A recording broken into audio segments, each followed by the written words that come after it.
Zen's hands shape the wood and the bone, fashioned from the stars like no other can. Bailey builds guitars with the wind and the sun.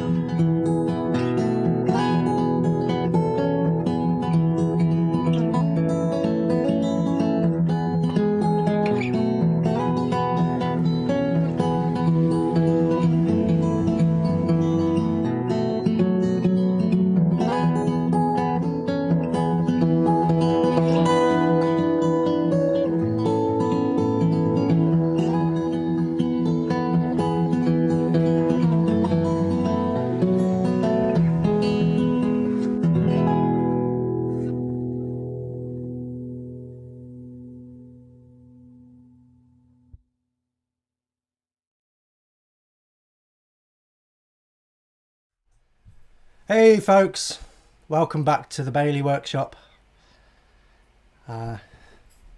Day four in the Bailey Workshop. Yeah, somebody thought it was a good idea to build a guitar live on YouTube. So we've been doing that since some time ago. Obviously we've totally forgotten what day it is. Started off as Workshop Wednesday, and now we're on Workshop weekends. So we need a new theme tune, don't we? Yeah. We'll get to that. So meanwhile, do you want to hear? Go on then. We've got Netherlands, Italy, Australia. Hi Marcel. We've got Blackpool, Froster, Hertfordshire. Wow. Hertfordshire. Wow. So that's we've got Parsnip, Bill Flood, we've got Marcel, we've got Ehab, we've got all sorts of people in the room. We've gone global again. Ian Gemmell's he's got here early tonight. Well done, Ian, and well done everybody for tuning in. I am enjoying it, although I might not always look like it. So yeah, new camera's good, isn't it, folks? Let's have a look at the camera. Announcing the new camera. We tried this on the day 3. Look at that. So we've now got a super close-up camera. We can get you right in on the action. Here's my list of jobs for today. That's what we're going to be doing today. So I'm not going to be doing much talking at the start. We're just going to crack straight on with it. Unless you've got any questions, folks, from last week, or do you have any questions before I get going? The main thing we're going to be doing today is this neck join. That's the main thing, and then we've got quite a few bits and bobs to go through before we actually glue the neck in. But hopefully by the end of the session today, I'm going to glue the neck in. Then we'll have a little bit of a question and answer for maybe for a short while, 20 minutes or so. Then I'm going to see if we can get a coat of oil on. We'll see what happens. We might not get that far. It's live. Anything could happen, and probably will. So yeah, without further ado, I'm asking if there's any questions. Yeah. So any questions, just leave them in the comments. What I'm going to do is, obviously I'm going to be busy. There's 1, 2, 3, 4, 5, 6, 7, there's about 8 jobs to do. So I'm not going to be able to answer questions constantly. What I'm going to do is I'll pause every now and again, maybe in between jobs, so that you guys can ask questions. So let's go for it. Right. I'll do a quick recap about what we did last time. So on day 1 we made the fretboard. On day 2 we made the neck, but it was still square. On day 2 we got the truss rod in and the fretboard glued on. Day 3 we carved the neck, put the dots and frets in. I didn't put any dots in the front to save time, only dots on the side. And I also pretty much made the body from scratch. So a lot of the action happened yesterday actually, on day 3. A lot of the action happened yesterday. So if you want to know how I made this body completely from a square piece of wood, then that's on day 3. As is carving the neck and dots and frets. So I did a lot of work yesterday, We got a lot done, but I've still got a fair amount to do today, so let's crack on. Quick question. Parsnip Fingers is asking about Hey, Parsnip Fingers. super flat wizard necks, you know, like, so I've just asked him if he means flat radius, but he's talking about, and then he said and through necks, so I'm guessing he's thinking like a really... Yeah, well, the flat neck is flat on the back. It's kind of flatter. It's very thin and flat. There might be flatter on the front as well. I'm not sure about that. But yeah, I mean, if you're making your own guitar, then you can carve it to whatever dimensions you like. He's talking about flat radiuses as well. If you're talking about a flat radius on the front, that's only usually found on classical guitars, and people who haven't worked out how to do the radius yet. So can we have it down on the bench then, Carol? And let's have some action. So joining the neck is a two-part process. First of all, I have to make a hole in the body to receive the neck, and then I'm going to cut an angle on the bottom of this heel so that our strings arrive at the right height for the bridge. So this is the most difficult job we'll do today. If you remember right back at the start, I asked you guys to choose style of construction, whether you wanted me to make a bolt-on or a set neck, and you guys chose the set neck. So that's why we're doing this. But every style of construction has usually one tricky job, and with a set neck, this is it. So let's do it. I've got these patterns. You've seen me use some of these yesterday to do the pickup and the cavity. If you're not sure where all these are coming from, I've got the patterns for these. There's downloadable PDFs for all these. They're all available. In fact, if you go to guitar making, if you go to the website, you'll see, well, the link underneath this video, there's a link to free patterns and plans for all this stuff. So I'm giving away all these patterns for the bandsmen for free. All you've got to do is head over to the website or using the link below. We're kind of not doing this out of the kindness of our heart either, guys. This is my struggle to survive. We're musicians as well, so we've lost all our gigs. I can't run workshop courses anymore. People used to come to the workshop 4 at a time, and we run workshop courses, so we can't do that. So now here I am, busking live on YouTube, busking for a living. So check the links in the description. Where you started. Check the links in the description for how you can support us, and yeah, every little helps, folks, so thanks a lot for that. And thanks to you guys who already are supporting us. I can't tell you how much it means to me. Yeah, you're basically keeping me off the street, folks. So. And I was going to say, can you add thanks to people who ordered stuff yesterday? Yeah, and thanks to everyone who ordered stuff yesterday. Yeah, was it William ordered a t-shirt and an apron? So thanks, William. You can order things like that. There's all kinds of merch. And people joined up. And... Yeah, so join us as a supporter, or if you want to get on the courses, you have to be a premium member. Right, lecture over. Let's make some sawdust. What I have to do is clamp this on exactly on the centre line, so it matches up with the centre line. The centre line's a bit faint, so I'm going to draw it back on. Just make sure. Let's get a close up. So I can line up the centre lines there. Now I've drawn on my cover plate.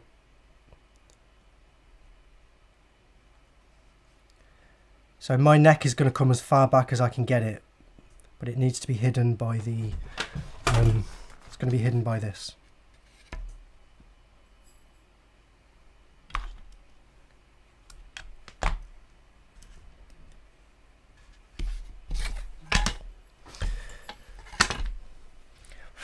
So I'm going to bring this in and make sure that it's completely hidden.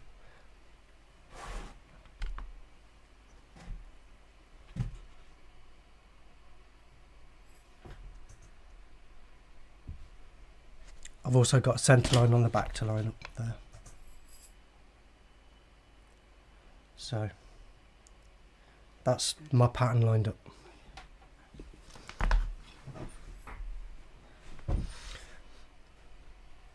I'm going to draw that on.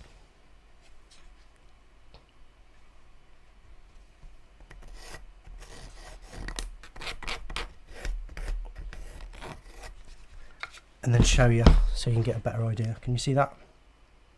Yeah.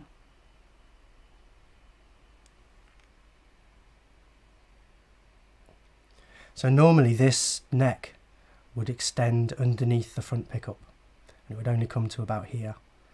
But because we're just having one pickup, I can extend my neck tenon a little bit further, get a little bit more of a solid neck joint. Maybe get a little bit more sustain, who knows? It's worth a try, isn't it? It certainly makes the neck joint a lot more solid. So I'm going to clamp this in place just like we did yesterday.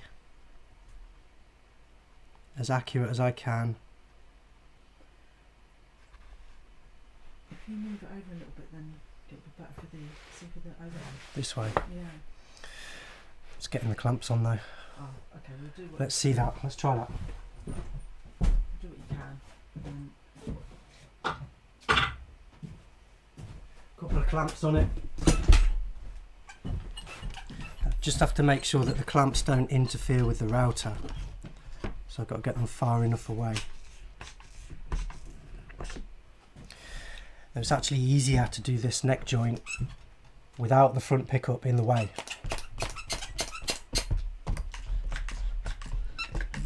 The cam needs moving up. On the actual course on the website, I will show you how to deal with two pickups. So double check the position.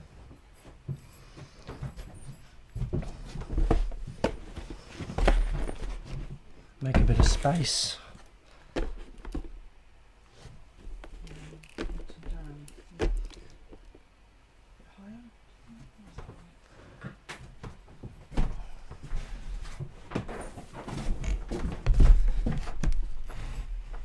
Just check I can get all the way around without hitting my clamps, which I can. And then that's brilliant. So I'm just going to go as deep as I can with this. You do have to be careful if there is a front pickup, you have to make sure you don't go into the front pickup.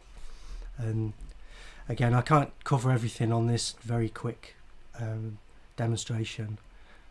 If you want to know all the details, then you'll have to sign up on the course. So here we go. I'm going to route my neck joint as deep as I can get. And then I'll take the pattern off and route deeper. I have to do it in layers. Remember, it's too deep to go in one go. So I have to take layers. I don't take off more than 2 or 3 mil at a time.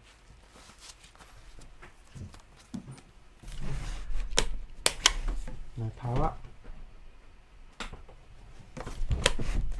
Still no power.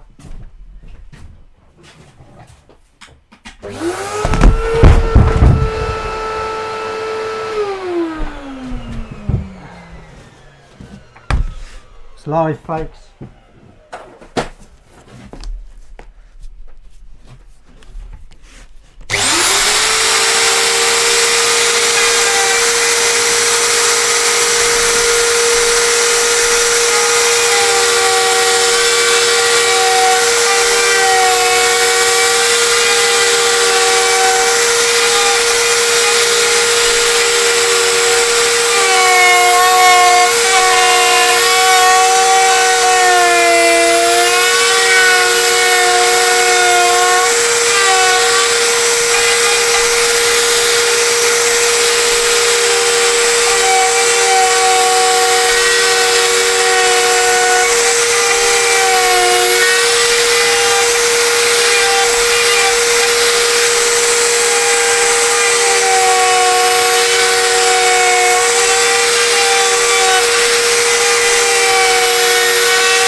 There we are. I've got a question. So all I've done is I've left about 10 to 12 mil at the back there. You'll notice I haven't actually used any rulers. I'm just doing it by eye. Aim for 10 to 12 mil to leave. I'm quite happy with that. It's done. So now we can do stage 2 of the neck join. Stage 2 is fitting the neck into the body. So first of all, we've got to get it to fit. It actually looks pretty good. It's nice and tight. I've got to cut this to length. So if you remember from when I was setting this, drawing this out, I put the last fret is level with the end of the body there. So if I line that up, then I can mark where the neck ends. Hopefully that makes sense. It doesn't have to be perfect. I like to have a nice tight fit this way, but if there's a little gap at the back, if there's a little gap there, I'm not really that bothered about that because it's all going to be hidden by this anyway. And for strength, what's important is a nice tight fit. You've got a question about this, about the... Go on, give us a question then. Okay, so EP was saying, when you do the necking, you've extended the neck pocket, you've made it deeper, doesn't that mess up the scale length that you so carefully No, measured out yesterday? because when I measured the scale length, if you remember, I lined up the... do you remember I lined up the last fret with the front of the body there, and then I marked where it was, and then I measured to the scale length there. So the neck's still in exactly the same place. Hasn't moved in relation to the scale length. So I can chop this end off. Let's just use my drafting square. We could use a bevel gauge or all kinds of different tools for this, but I'm just going to use... I don't want to introduce any new tools. I'm trying to keep it to a minimum. So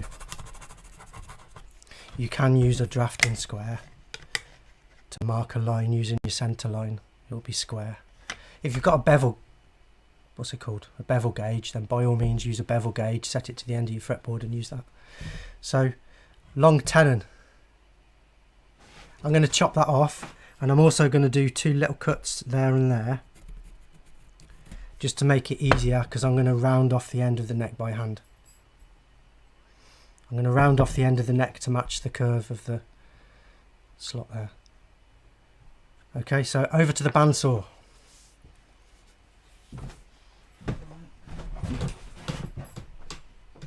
Just a real quick. I just shot the brooms. Tell me when to go, Carol, because I can't see Yeah, anything. now. Yeah? Oh, hold on. Yeah, now.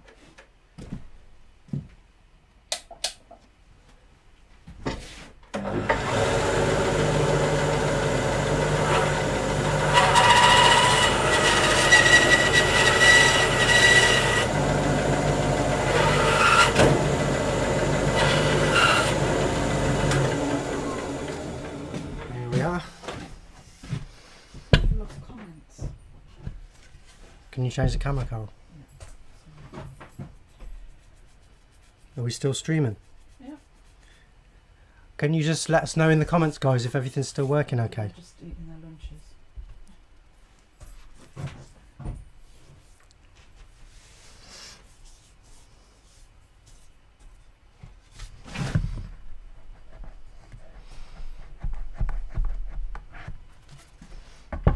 It says it's streaming fine, so.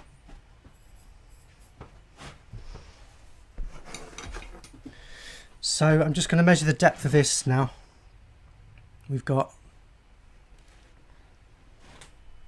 34 mil. Carol. No, just So my slot is 34 mil deep.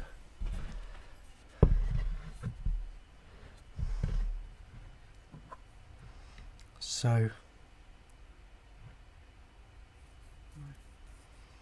I'm going to measure down from the bottom of the fretboard 34mm. Now 34mm. Now I don't want my fretboard to sink into the body, so I'm going to add 3mm, about 1/8 of an inch, just for safety. So I'm actually going to mark it at 37mm. So however deep the hole is, measure down and add 3mm. Now this is going to be an angle. So instead of marking it straight, I'm just going to guess a little angle. Why guess? I've done it enough times to know that I can guess. You could just, we know it's going to be an angle, so just mark it as a small angle. It's just to remove the worst of the material at the moment. So I'm going to bandsaw the worst of that off.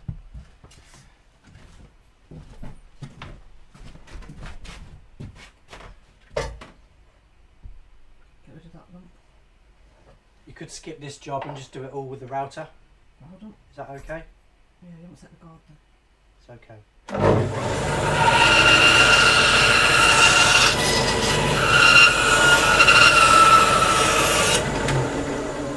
So it's a two-stage process. We're going to cut it roughly on the bandsaw first, and now I'm going to route that angle. I'm going to show you how we do that. Hopefully you can see that that's a slight angle. I just guessed it. A slight angle.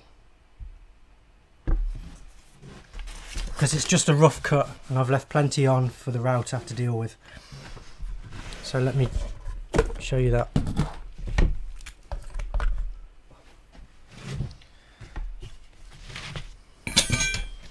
It's better to put it on a different camera for a minute.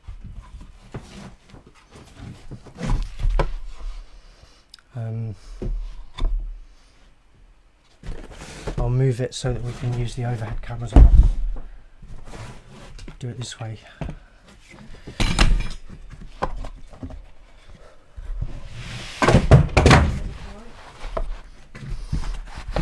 Yeah, I reckon.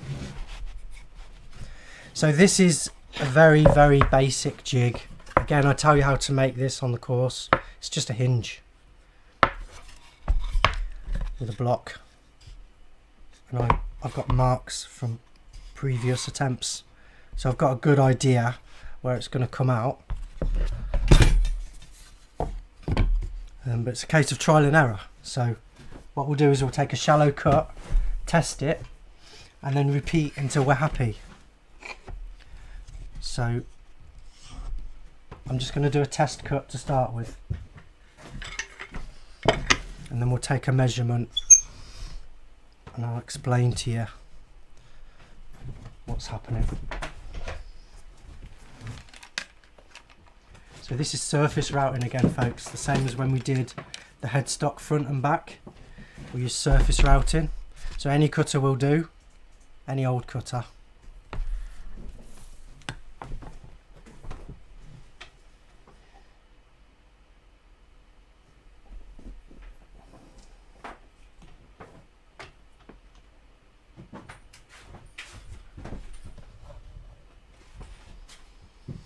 I need to unplug something, I've got to be really careful. You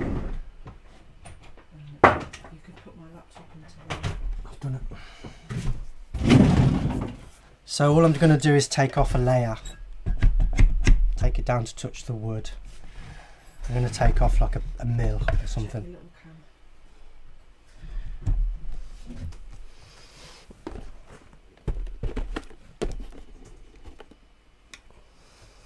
Any good? That'll do.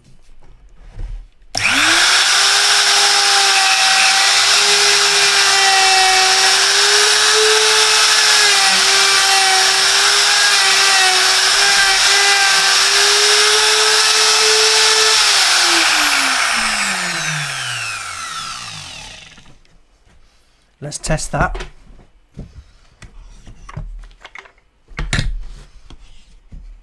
Can we have a overhead shot, Carol?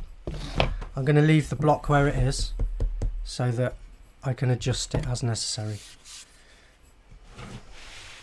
Let's try it in the body.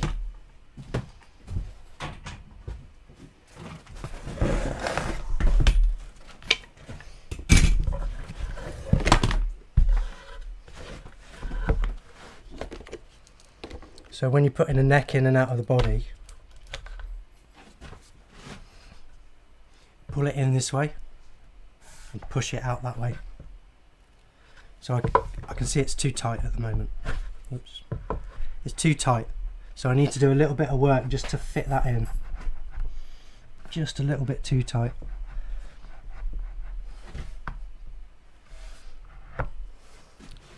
Lovely. Someone's asking roughly, Ehab's asking, what is the angle roughly speaking? It's going to be between 0 and 1.5 degrees approximately, but I don't care what the angle is. Nobody measures the angle. You can't measure the angle. I'll tell you what's important in a minute. The angle isn't important. What's important is that the strings arrive at the right height for the bridge. We'll get to that as soon as I've got it fitted in. Bear with us a second, folks.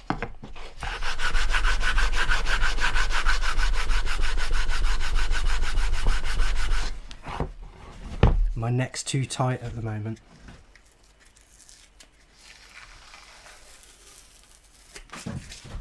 Hi Ehab, by the way.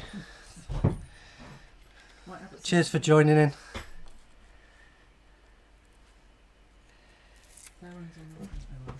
Appreciate the questions, folks. Keep them coming.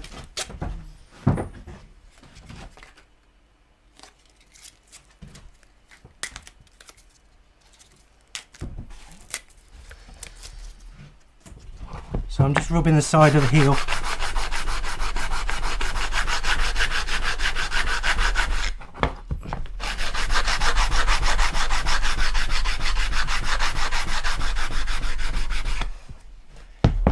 And I'm going to round off that end bit.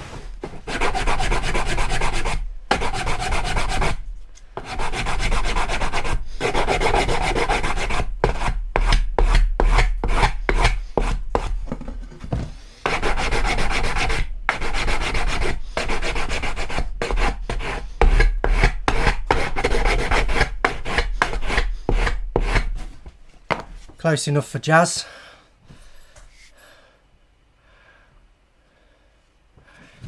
Let's see if it fits.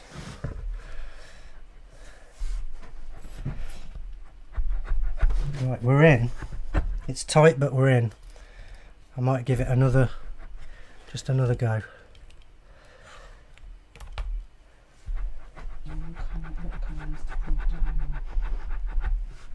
I could probably force that in, but I don't want to. So I'm going to make it just a little bit looser.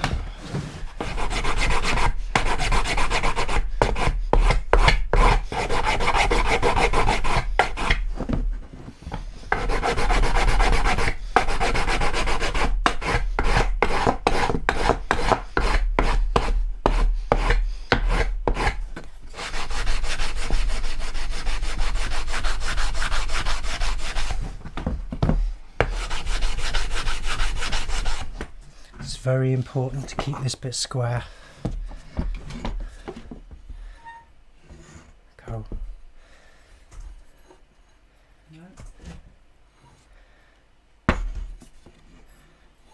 Can't see it. Got to keep this bit square, folks.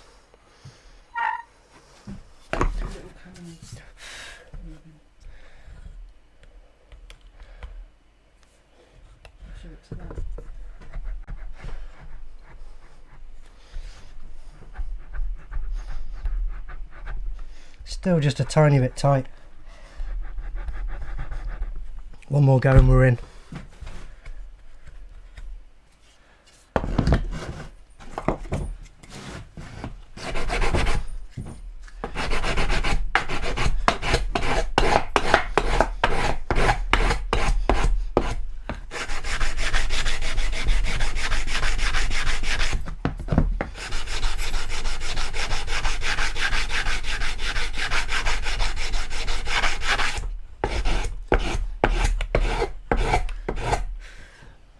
So under no circumstances should you be forcing this in, because it can split the guitar.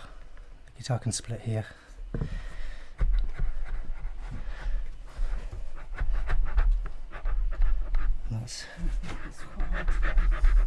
It's going in, it's still binding.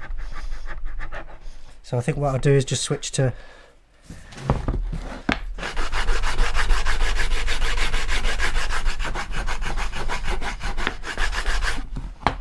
a finer paper in a minute.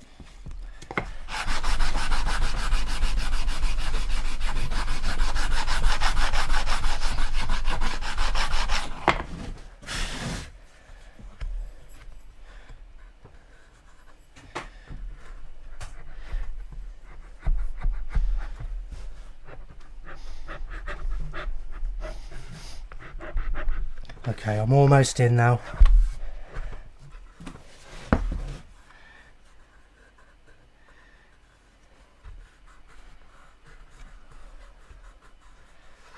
might just run the router around there again.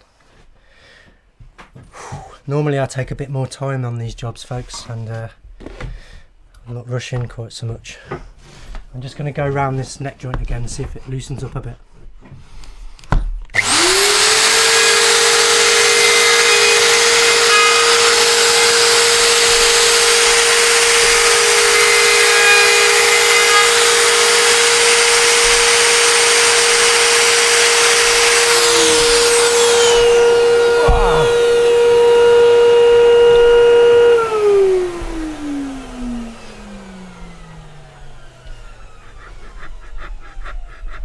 Has loosened up a tiny bit. We're almost there. Again, I don't want to force it.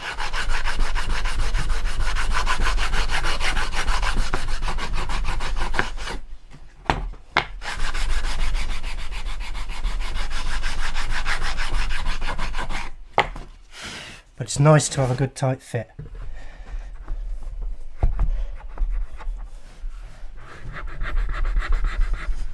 Still too tight, got to be careful.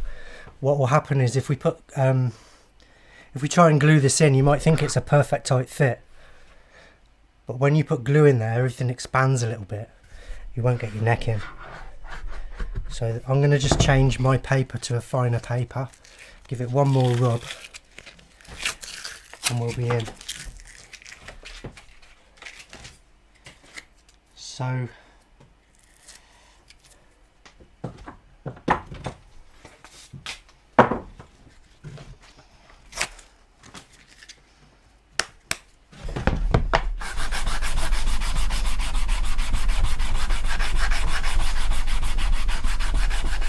So this is the biggest job I'll do today. After this it's plain sailing pretty much. What I will do after I've done this, there we go, we're in. Now we're in. Yeah, so neck out this way like that and in this way like this. As you can see, the more astute of you will notice there's a big lump sticking up. This will be cut off later. After we've glued the neck in, we chop this bit off. But what I have to do now is check that this is at the correct angle, so the strings arrive at the right height for the bridge. So we make sure it's all the way in. Check it there. Which camera am I on? So check it's all the way in. Can I zoom into the... Stop it there, leave it there. So I've marked my scale length here.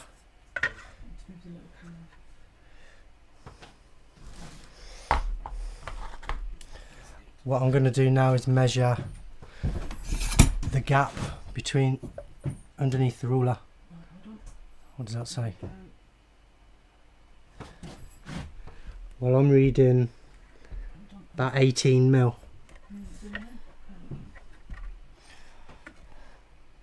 Can you see that? The tripod doesn't go down any more than that. I'm zooming right in this. There we go. Try the little one. No, look at that. Crisp. Oh. The little one's better, Carol, leave that. 18 mil, look, guys. So that's on the scale length, 18 mil. Yeah, okay, the other one was better. But 18 mil is actually acceptable. I usually aim for 16 to 18 mil. I'm going to take it down a little bit.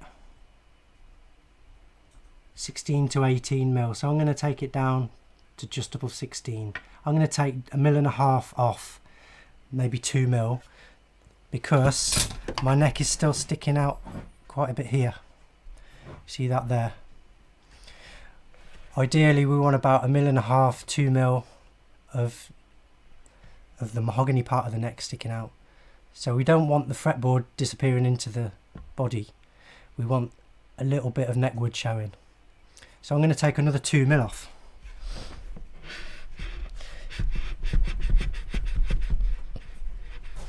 Well, it's not a bad fit for a live stream, is it, guys?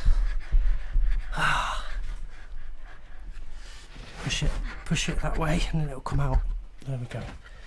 So same angle, I'm going to take another couple of mil off.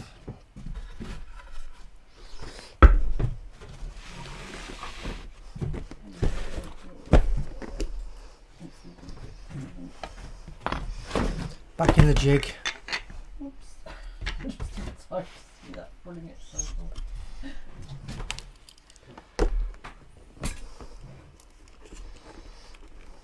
Are you willing to take a question? Yeah, question. If you use a strap type bridge, Yeah. you need an angle. Yes, you need a lower angle, less of an angle. So there's only really two heights of bridges, folks. There's Gibson and Fender height. So there's there's two heights basically. So Fender height is about 11.5 to 12 mil, and Gibson height is 16 to 18 mil. So there's only really two you've got to worry about. Every other bridge, almost every other bridge, comes under those categories. Can I just? He had a follow up to his question before about the angle. Okay. So he said, so you're kind of doing this on an experimentation basis. So guess what? Not all the 3-degree angle. No, there's no actual degree angle that I'm telling people to aim for. This is trial and error.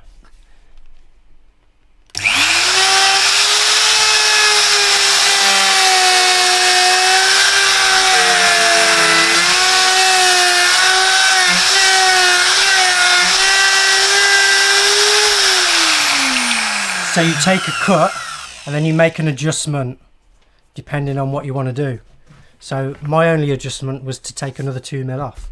If I wanted to increase the number, say if mine had measured 14 and I wanted it to be 16, then I would need to increase the angle. So I just move this block down a bit. Carol, different angle. That angle. No, I need to see this block that I'm pointing at. This block. So I can move this block here to change the angle, because there's a hinge here. I go into it in more detail on the course, as you guys know. So that was another 2 mil off. Let's check it again. So it might take 2 or 3 goes to get this.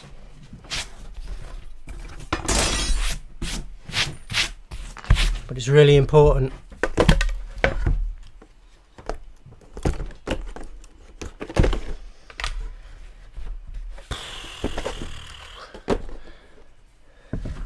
Let's try it again.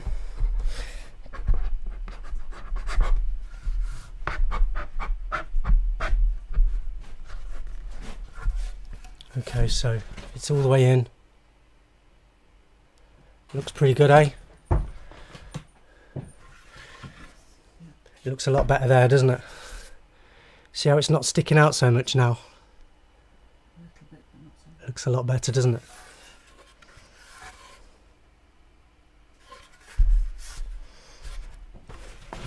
But the important thing, make sure it's all the way in.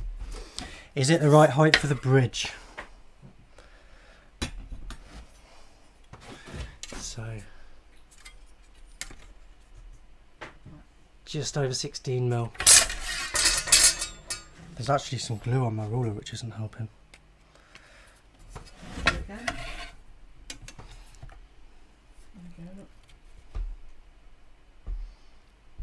It's 16 mil. Guys can't see it, can you? 16mm. Just a tad over. Perfecto. Let's get rid of the jig. So you can see how super highly technical that was.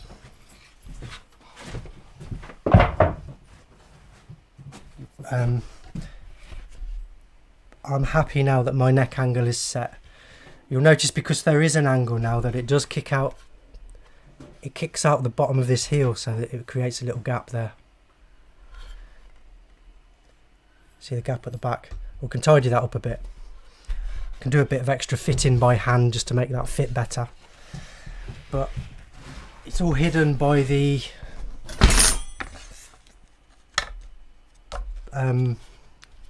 scratch plate anyway, as you can see. Lovely jubbly. So obviously after this is glued in, there's a big lump that needs cutting off. We do that after it's glued.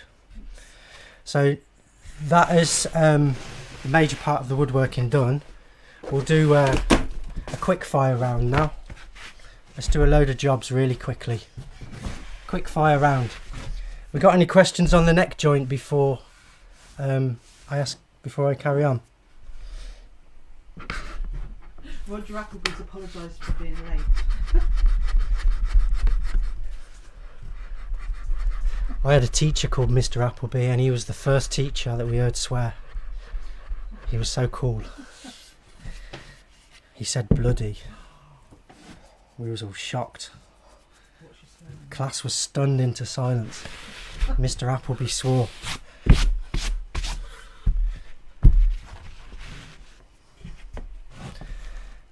Quick fire round. I'm going to put the neck to one side.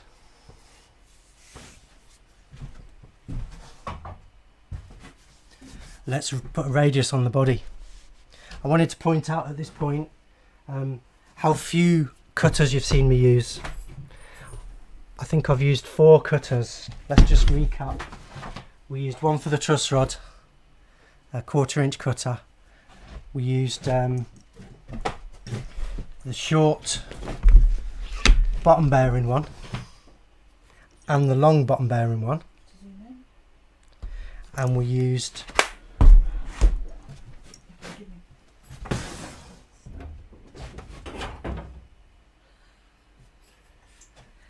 another cutter with the bearing at the bottom. So how many is that? 4. And I'm just about to show you, this is optional, but I'm going to use this radius cutter to put a nice radius around the edge. All these cutters are available from our website, guys, and they are a bit expensive, but they are the best money can buy. I don't use cheap router cutters. Again, it's your call, but I've had some cheap router cutters from Amazon and eBay that I would probably call unsafe. So they can be too cheap, and it is worth buying quality ones. All the ones on my website are the best you can get. These are Amana router cutters, all the ones on my website. So top quality ones. They are a bit expensive, but they're worth the money because they'll last. As long as you treat them right, they'll last for ages and ages. You'll be able to make, I don't know, 20 or 30 guitars with these cutters, I would say, at least. Asking which one would you use? Which is the best one for the neck pocket, I think. Which is the best for putting the angle on the body or the neck? Which is better? Oh, sorry. Is it better to put the angle on the neck or the body? Yeah. Is it better to put the angle on the neck or the body? It's a lot easier to put it on the neck. So we put it on the neck. Except if it was a bolt-on guitar. You can see bolt-on guitars are a lot thinner. So there isn't enough meat to put the angle on the heel. So if we wanted to put an angle on a bolt-on neck, we would put it on the neck socket. Jan is asking how much mileage would you expect from a cutter? It depends on how you treat it. You can ruin a cutter by cutting too deep, too fast. But if you treat them right, as I was saying, they'll last 20 or 30 guitars. Easy. They'll last a lifetime if you look after them. What I'm going to do with this is take the take the cutter down just until it touches the wood. Wait. Right, there we go. I'm going to take the cutter down just until the tip of the router touches the top of the wood. It's going in and out of focus. Yeah, you can't see that. Guys, you'll have to take my word for it. Kind of. Almost. And I'm going to whiz all the way around, making sure that I don't go into my neck joint.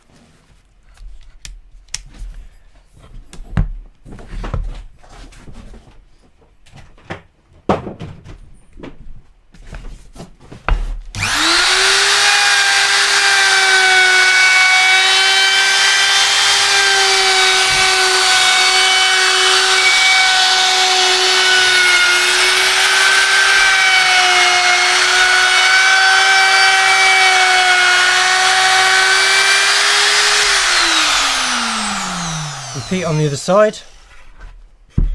It's always a good bit. Suddenly it looks like a guitar. You have to be careful that your cutter isn't going to go into your neck socket.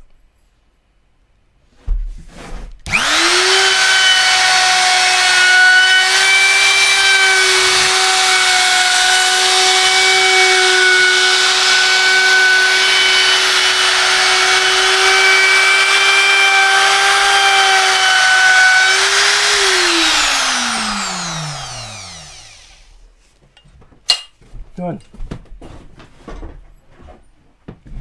Jack socket and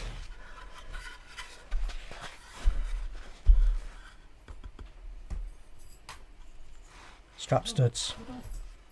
There we go. So this strap stud, I like to put it, what I do is I put it as if I'm pointing the back of the pencil at the nut. It just goes slightly round the corner, so it's not like that. Otherwise your strap will fall off. It's got to be like that. It's got to be angled down slightly. So let's put it there. This one goes on the centre line, which is easy enough.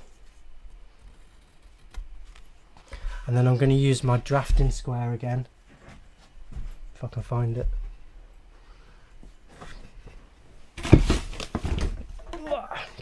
You could use a ruler for this, but I'm going to use this.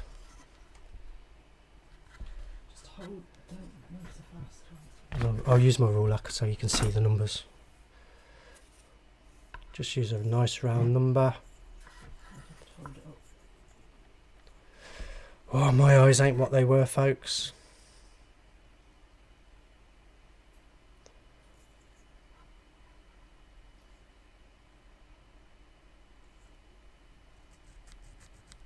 I've still got 2 router questions if you want to know.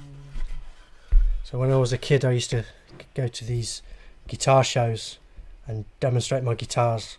You were a kid? Well, when I was younger, I was a kid. And I used to ask the old guys for advice. And yeah, I think it was Roger from Fired Guitars.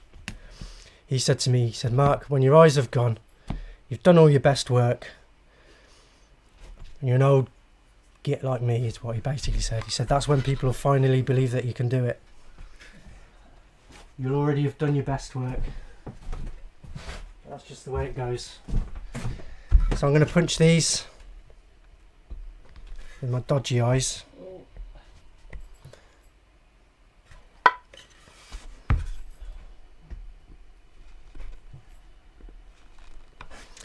And then a jack socket. I like to put my jack socket roughly where my hand naturally sits if I was playing the guitar.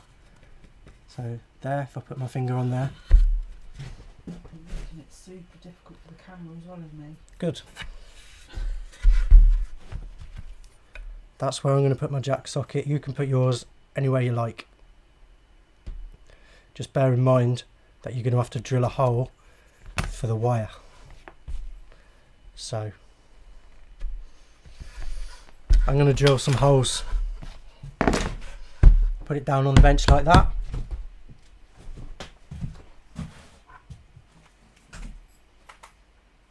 You have two router cutter questions. Let's drill these holes. Better angle than that, Carol. Overhead. Stick it on the overhead. So I like to do it with the guitar flat on the bench, and then I can hold it like this and drill in.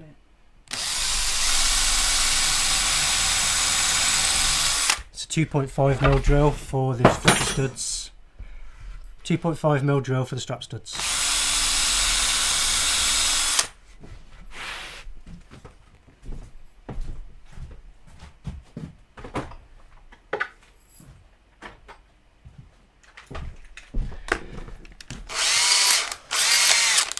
.22mm drill.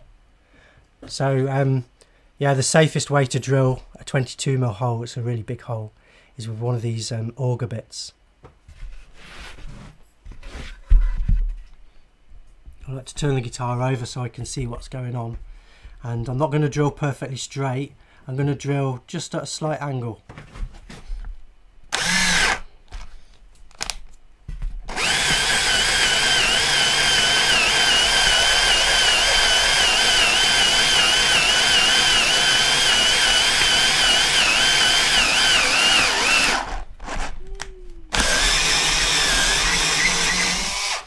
That'll do.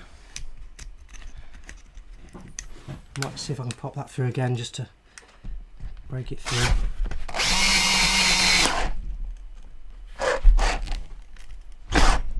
Battery. I think I'm through anyway. Yeah, as long as we can get a wire through, that's good enough. And now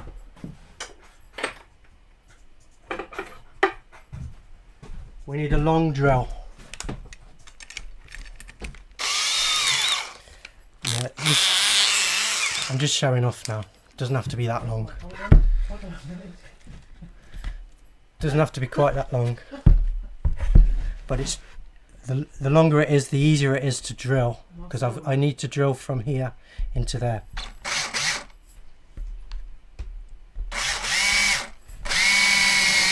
Obviously I need to be careful I don't wreck the humbucker hole there.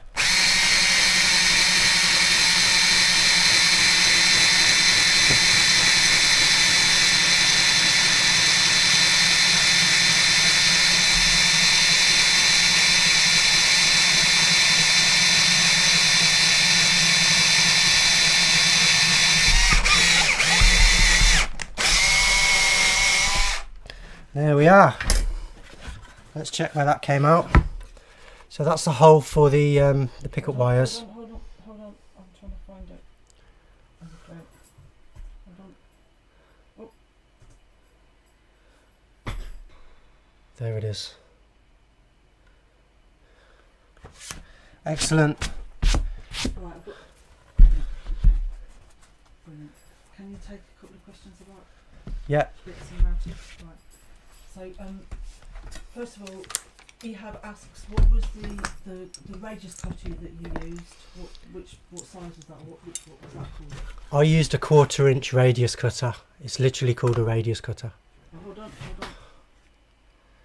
Sorry. Yeah, it's literally called a radius cutter. But it was a 1/4 inch. And that was a 6mm radius. You can put a bigger one on if you want, any size you like. Strats are bigger. And then he also asked, what was the name of the 22mm drill bit? It's called an auger. Yeah. Well done, Chris. These are called auger bits. They've got a screw on the end which pulls itself through. See that screw? 1/4 inch, question mark. What's a 1/4 inch? 6mm. 6mm. No, that's Ehab was saying. I did say 6mm. 6mm. I always say 1/4 inch or 6mm. If you rewind it back, you'll hear me saying it. Alright.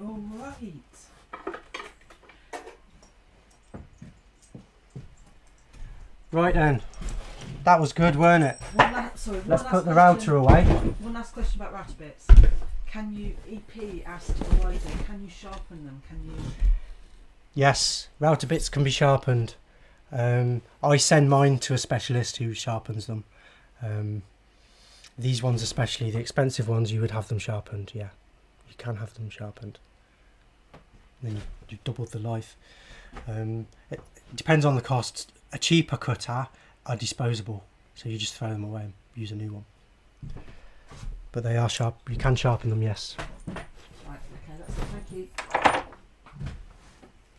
Of course, when you do sharpen them, they get a tiny bit smaller. So you end up with, you don't get such an accurate profile, but they still work. Fantastic. Right. We're doing good, folks. Look. Down to here. Sorry. Oh, here it comes, here it comes. We're down to here now. I'm going to just do a little couple of checks.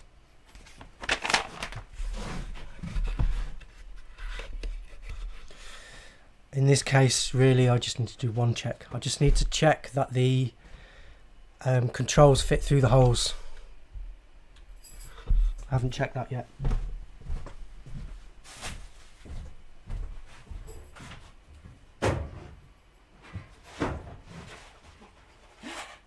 Matt in Denver says you did say 6 mil. Cheers, Matt. Glad someone was listening.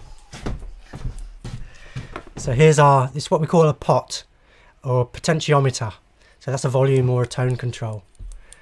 They're both the same thing actually. The difference is that a tone's got a capacitor on it, but we use the same thing. So that's a pot, and that's going to fit through the hole from the back.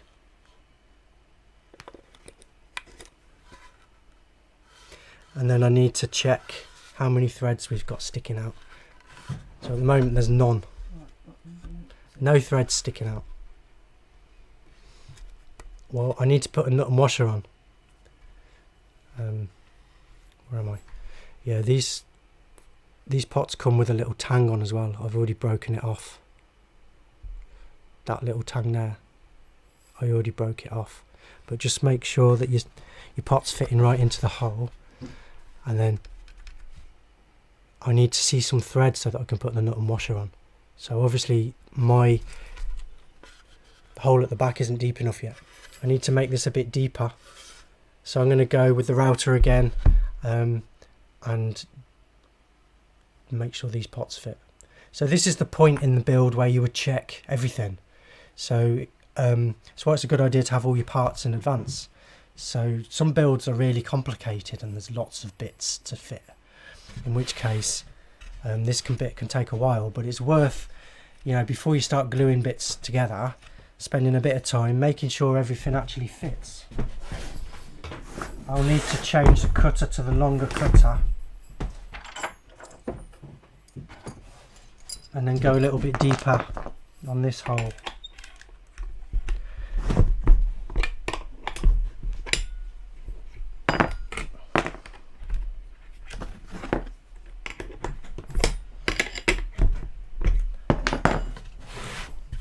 So last thing I want to do now is route out the front of the guitar. So I'm going to go very carefully, no more than 2 millimeters at a time. Are we on? Which shot do you want? Do you like that one? Any one you want.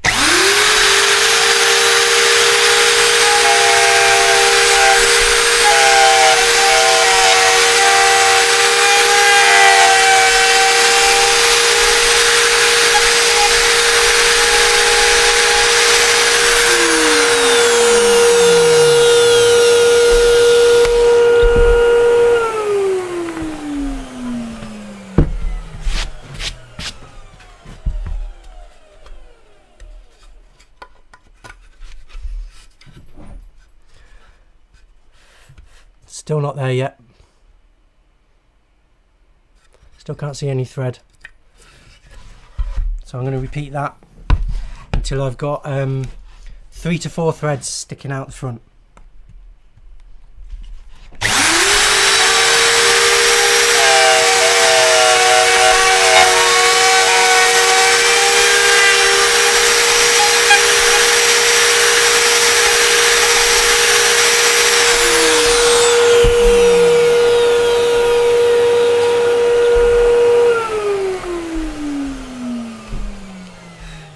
I can see about 1 thread now, so I think if I just repeat that one more time, another couple of mil, then we're laughing.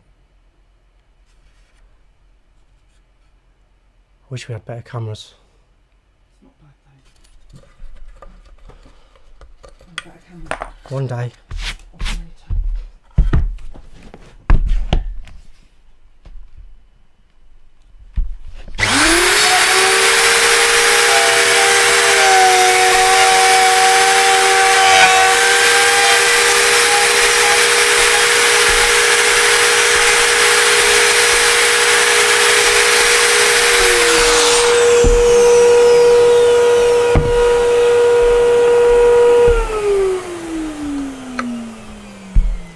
There we are.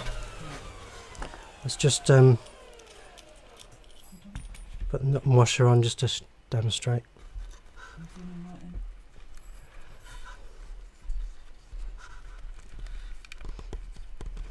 There we go.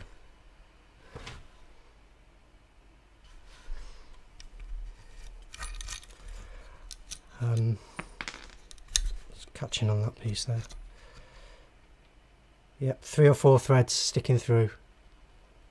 See if I can get in a bit closer. It's fine. It's fine.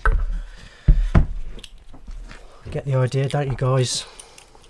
Right, now.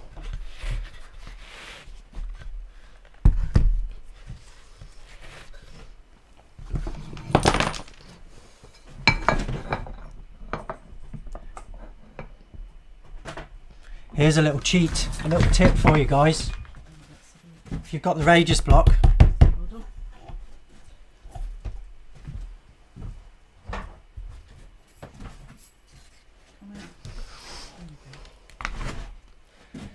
you've got this radius block here, you can level the frets before you glue the neck in.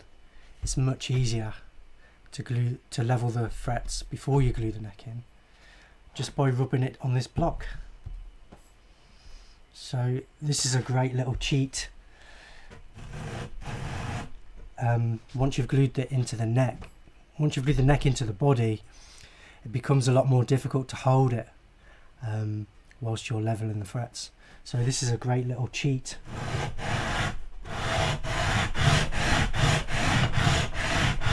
It's just the finest paper, and I'm just going to rub it until it's just sanded the top of each fret. Don't know if you can see I'll try and zoom in. where it's sanding. It's just catching the top of the frets. Hold on, let's try that. Yeah, just catch it. There, can you see that little flat spot there? So when it's got a little flat spot on the top of all the frets, then we know that the frets are level. Now, if you remember when we were leveling the fretboard, I did mention about you can tighten the truss rod up a little bit to make the neck hump and then level the frets, and then when you back it off, it will just have that nice little bit of relief in.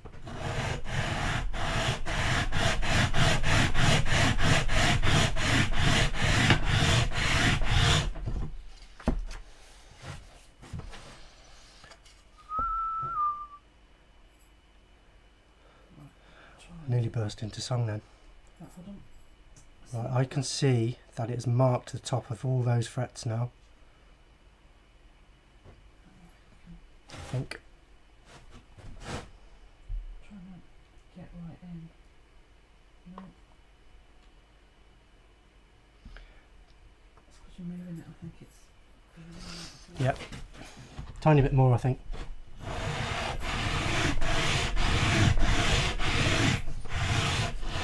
So I'm being really gentle and really accurate. I will check them again when we're building the guitar later on the last day on setup day, which will be Wednesday, folks. I will check to make sure there's no frets sticking up. But that is a very easy, quick way to level the frets if your neck isn't glued in.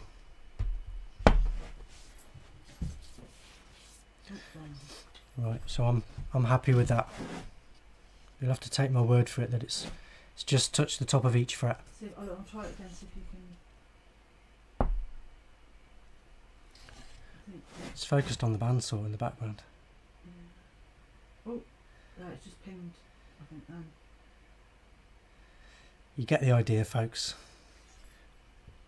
It's hard to see even even for me. Let me see if I can get it with this Carol, light. that's enough. Moving on. So our neck's pretty much ready to be glued. All we need to do is sand it. The guitar's ready for sanding. Once it's sanded, then we can glue the neck in. When the neck's glued in, then we can chop this lump off and it's ready for a coat of oil. So I'm hoping that's where we'll get to today. I'm going to start sanding this now. So sanding is going to be a bit of a spectator sport. I can't really talk while I'm sanding, and I don't know how interesting it is for you guys. So I suggest Carol's saying put the kettle on. If you are interested in how we sand it, then stick around. After, it's going to take me maybe 10 or 20 minutes to sand this guitar. I'll do it as fast as I can. Yeah, 20 minutes. So what I want you to do, folks, is think of some questions for me. I'm going to sand with 80 grit, 120 grit, and then 240 grit. So I've got to sand each bit 3 times. So it's going to take a while. There's not a lot I can do about that really. But if you watch how I do it, you might pick up a few tips. Who knows? I'm going to put those curve pictures on whilst you get the sanding box together. Yeah, Carol's going to show you a few pictures of our guitars, but she'll flash back in between. So I'm just going to get ready for sanding. And any questions, obviously. Yeah.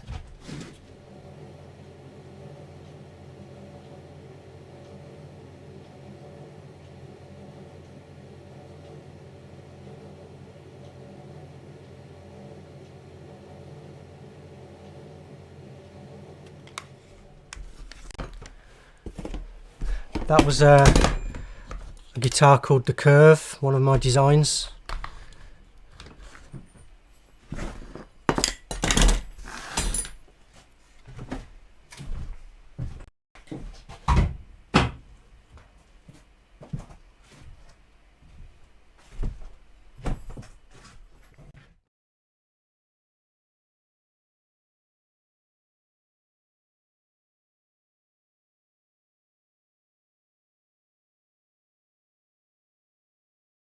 Carol, that's it, right? Let's do it then, folks. 80 grit.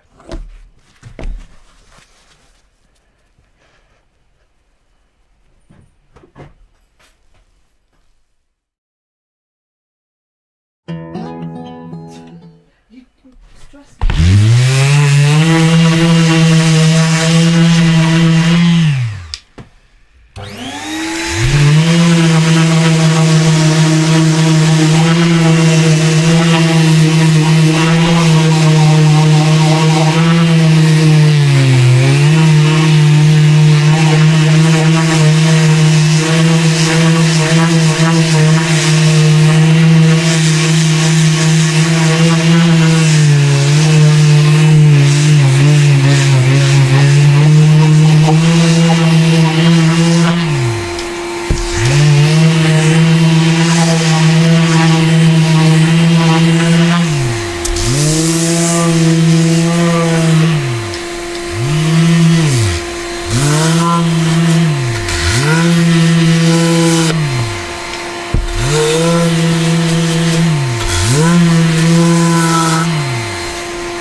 Yes, if in case you're wondering, I've done that before.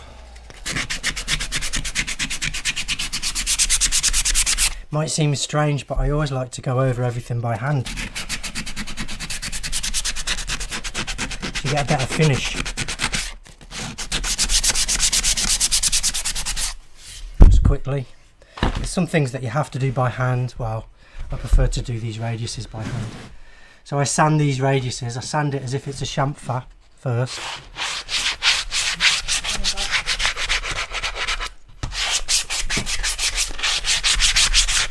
Always sanding parallel to the grain as much as possible. So I sand as if it's a chamfer like this first. Roll it round the side and then over the top.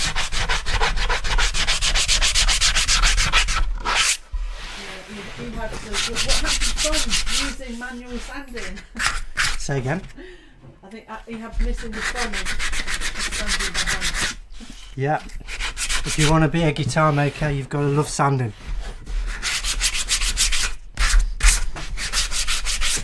A lot of bad jokes. Go on then, let's have some sanding jokes. He says, take the rough with the smooth. Take the rough with the smooth.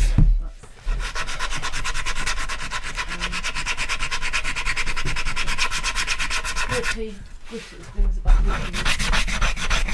So what grit is the paper on that? So I'm using 80 grit to start with, and then I'm going to use 180, 120 and 220.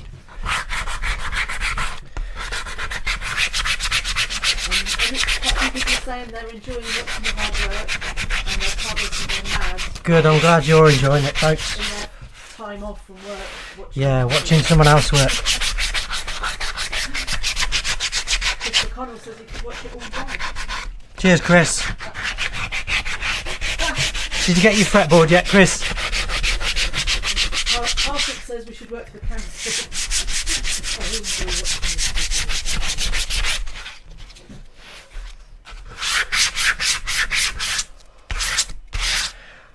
Yeah, I had a job at the council once for a week. I'll tell you about that one day. So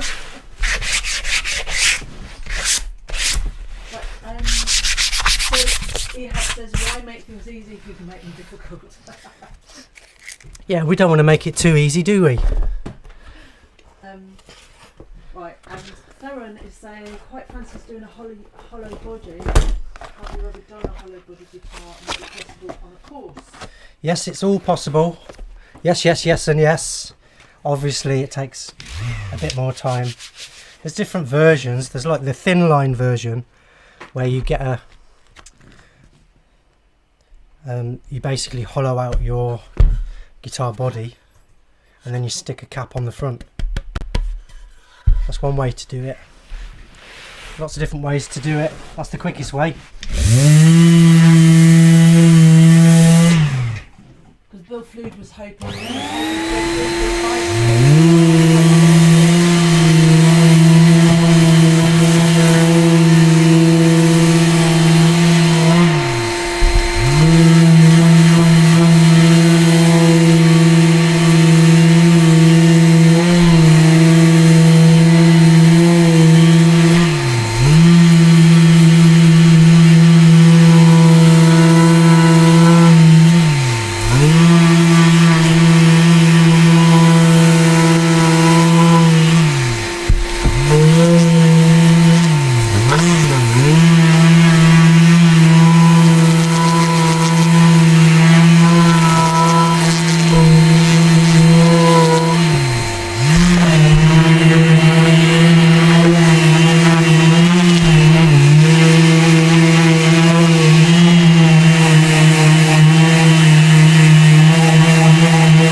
Okay, last one, guys. With the fine paper. So this is 240 grit.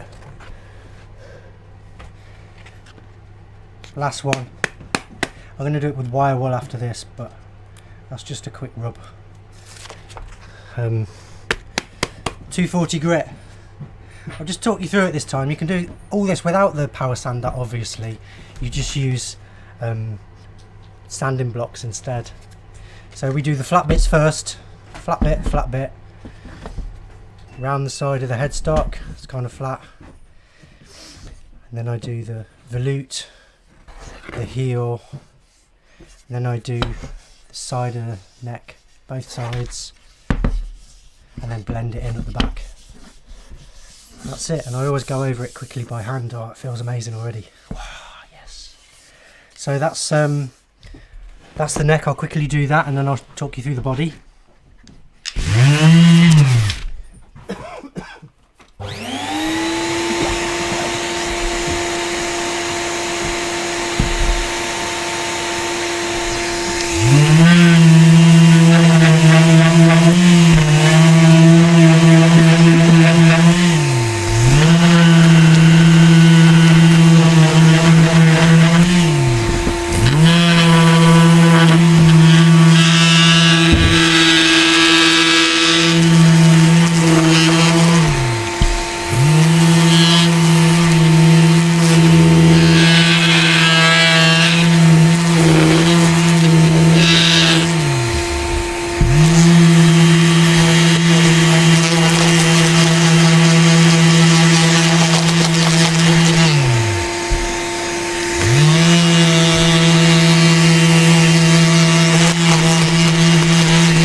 Yeah, you might notice I also rounded the edges off on that last one.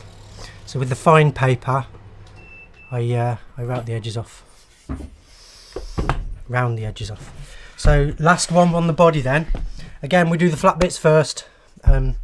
Sorry, with the body, I like to do the edges first, and then I do the back, and then the front last, and then I go around the radiuses by hand. So how fast you are.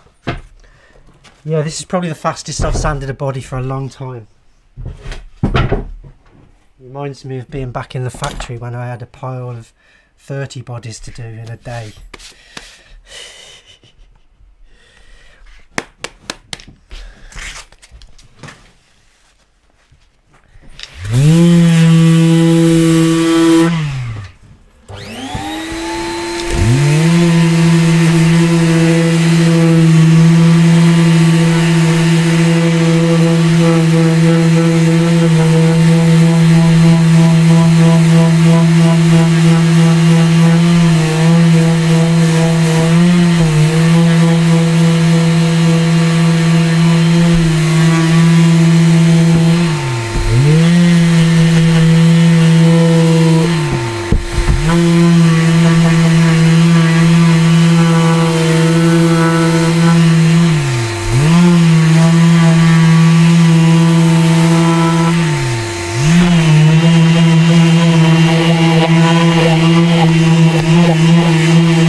Okay guys, I'm not going to bore you anymore with the sanding.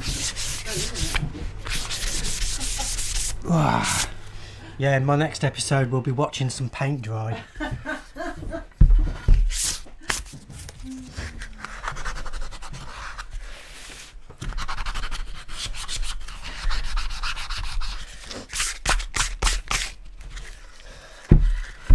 So you might notice it, I'm just taking the sharpness off some of these holes. Not the neck joint, but these holes. It just makes it look finished. Makes it look nice. There we go. An absolute flurry of questions about autism. So yeah, it feels absolutely beautiful, guys. I used to draw fishnet stockings on these when I was younger. It looks like a bottom, doesn't it? Come on. Put an end to that. So we are ready to glue the neck in, pretty much. I need to give it a good dust.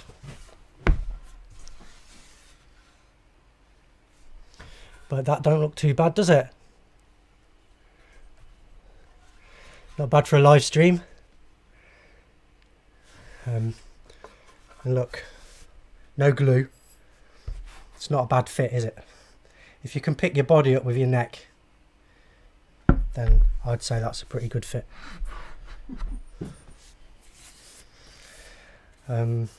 It's ready to have its neck glued in, but we'll just take a few seconds just to have a think and a double check. This is obviously when you've glued it in, then you can't undo it, not easily anyway. So we've checked the pots fit. We haven't checked that a humbucker fits in the hole. Have we got one handy, Carl?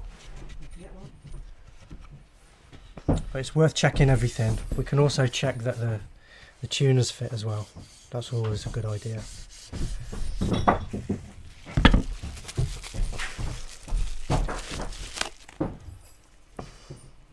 Does absolutely no harm, does it? Just to take a few minutes to check everything.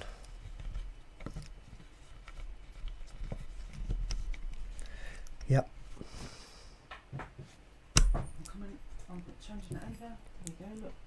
It's in. So I'm just test fitting. I had it the wrong way around. It's actually a neck pickup, that is, but it doesn't matter. It fits. They're all the same size, so that's checked. Thanks, Carol. Unless it's a trend pickup. They all fit in the same hole though. So I'm going to give this a little dust down and then we're ready to glue it in. Everybody says it's looking great. Can we have a different angle? Just zoom out a little bit so we get... Let me just change it and then I'll do that. Right, there we go. Dusting it down, dusting it down. Nice and clean. And not your shirt. I've got to say, these sweatshirts are great for cleaning up dust.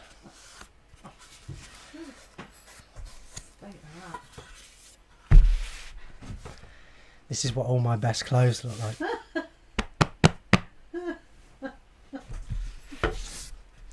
Now, whenever we glue anything, we always do a test run first.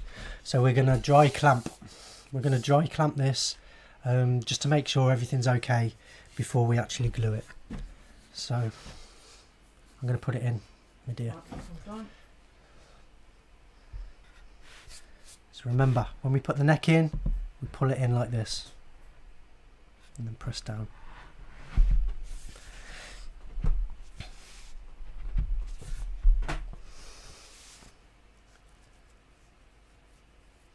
I need a piece of scrap wood at the back to protect it, and we're going to put 2 clamps on. So I'll find a piece of scrap wood.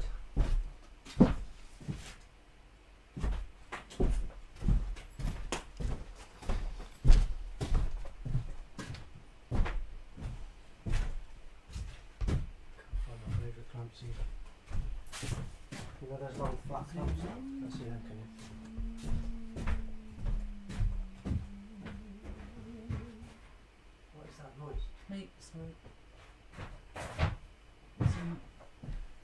the fretboard to the headstock. I can't find the clamps after used. There's one big one on the floor here.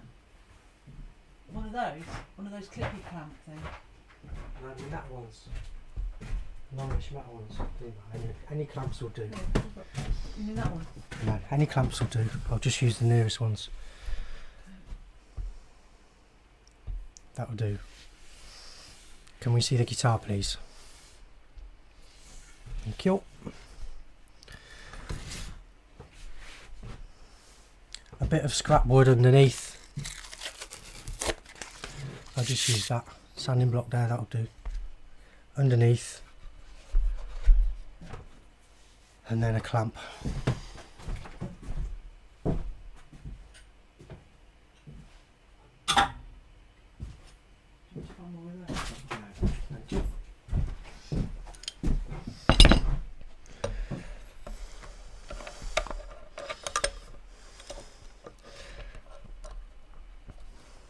That'll do just fine.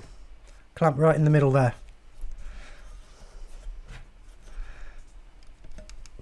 I think I'll just do one clamp in this case. We can check that it's all the way in. Look, it looks fantastic to me. Zoom in? No. I can do that, can't I? Check it out, guys. Ready for gluing. So, clamp off. Remember, I'm going to chop this lump off when the glue's dry. Pop it out. I'm going to fill this with glue. Probably want to see just how much glue I'm putting in. Right, there you go. It's better to put slightly too much than slightly too little. Plenty of glue in there. I'm going to make sure I get all up down the sides as well. Anywhere where the neck might potentially touch. Some kind of thing to spread it around.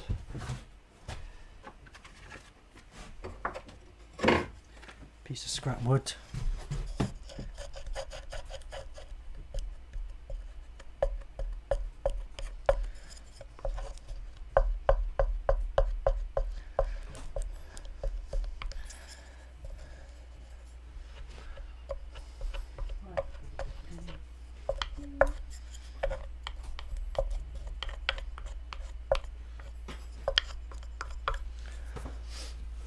It's not really touching at the back, so I'm not too fussed about it, but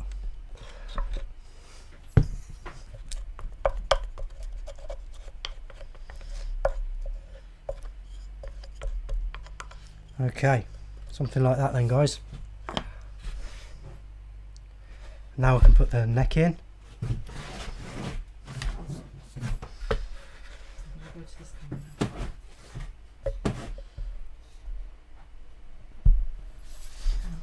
Wow, that feels good.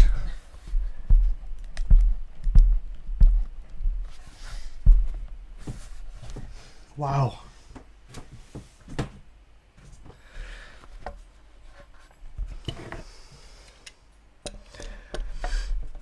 Squeeze it in. Now I'll get glue squeezing out all the way around now.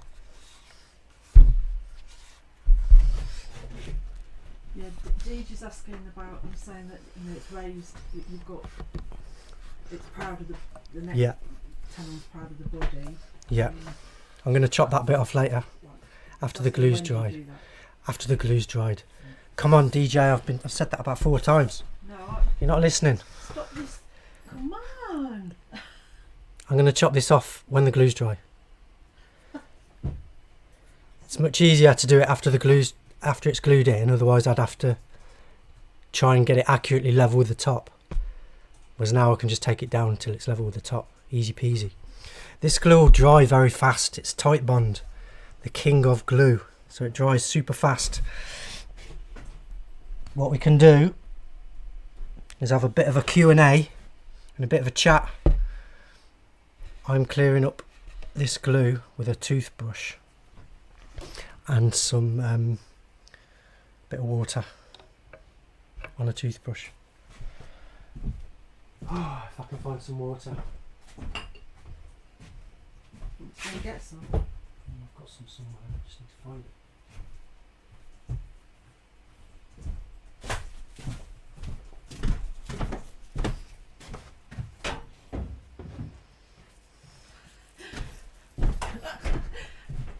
You made DJ's apologising. You're not going outside, really. Right, sorry, he's left the room. He's left the room. He'll be back. He'll be back.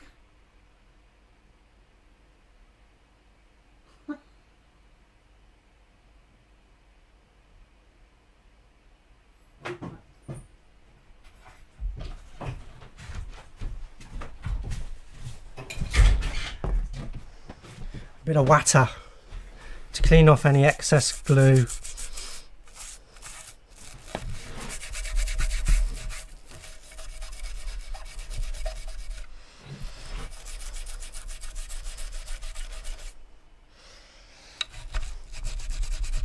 Make sure you get it all off. Get a close up, Carol.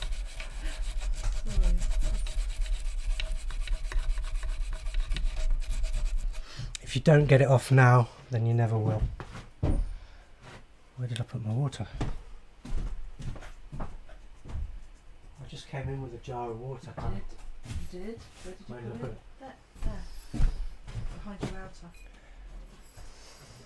Actually, it's on camera, but it's there. It's behind you.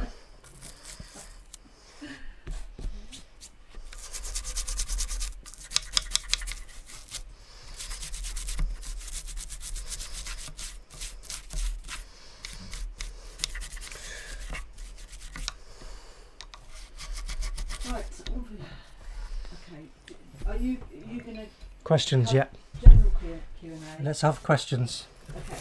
So I've got some back ones, but one's just come on. Indika Sawdust is asking, do you think that carbon fibre stiffening rods and newer composite materials will eventually move us away from using truss rods?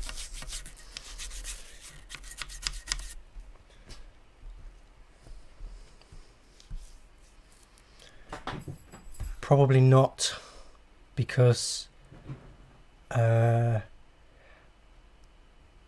would say even with carbon rods and stuff inside, the neck is still going to bend, so you still need a truss rod to straighten it out, and that the amount it bends depends on the gauge of string you use, so you'd have to dial it in, which means that you need an adjustable truss rod. So fatter strings need more adjustment than thinner strings. I don't think carbon rods would change that. They make the neck stiffer so it bends less, but I don't think it's a perfect solution that eradicates the need for a truss rod completely.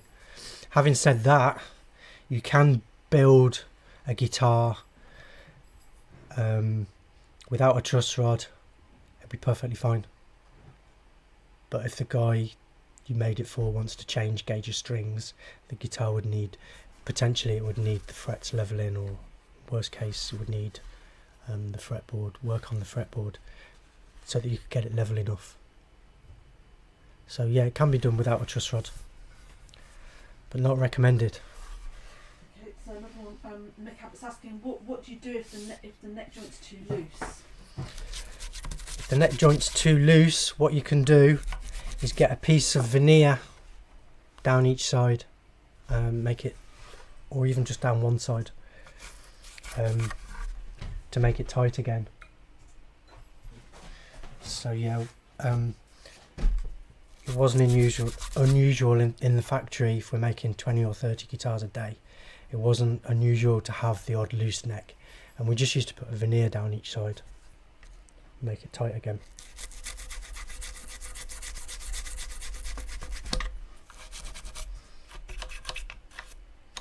Right, can anyone see any bits of glue that I missed? Looks good to me.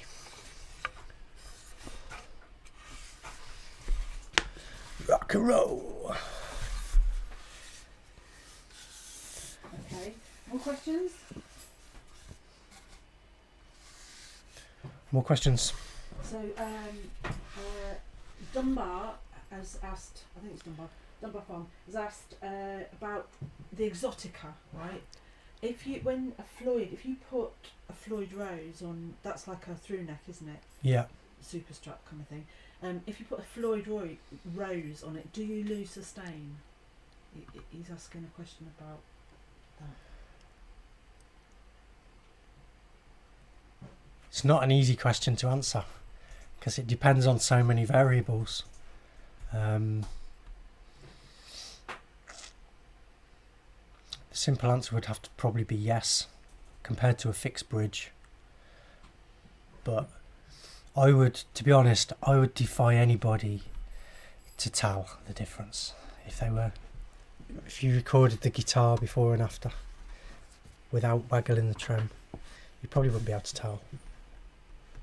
But the official answer is probably yes, a fixed bridge should give you more sustain. You probably wouldn't be able to tell the difference though. Okay, so Inca Sawdust has said, have you got any advice for sanding woods with hard grain and soft pith? It's really easy to gouge out the soft parts and then I'm left with a wavy surface. Yeah, so some woods like ash is notorious for this. It's got hard bits with soft bits in between. So when you're sanding it, it ends up eating away at the soft bits and you end up with the hard bits are proud and you end up with a wavy surface. So here's the answer to that, is you need to use a hard block. So a flat block or a curved block, but it needs to be hard and you need to use rough sandpaper like 60 grit or 80 grit. Then you'll be able to get it dead flat, so it feels dead flat. Then after that you've got to do minimum sanding with the finer papers. So you just sand the bare minimum so you start with a rough paper like 60 or 80, get it dead flat. And then you just give it a lick with the 120 and the 240. If you sand too much with finer papers, then you'll just end up with that waviness coming back.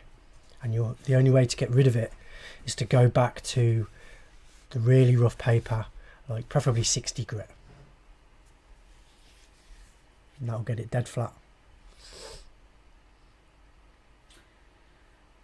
Thank you. So somebody, EP I think it was, said he's been picturing that outside our workshop there's a massive, like a skip full of used sandpaper. But I wondered if you could show them the special thing that we use. Well, I only used 3 pieces of sandpaper, guys. Let's do a whole guitar. That's 80 grit, 180 and 240. Rough, medium and smooth. But Carol's talking about the magic rubber. I don't know if I can find the magic rubber. I had a look.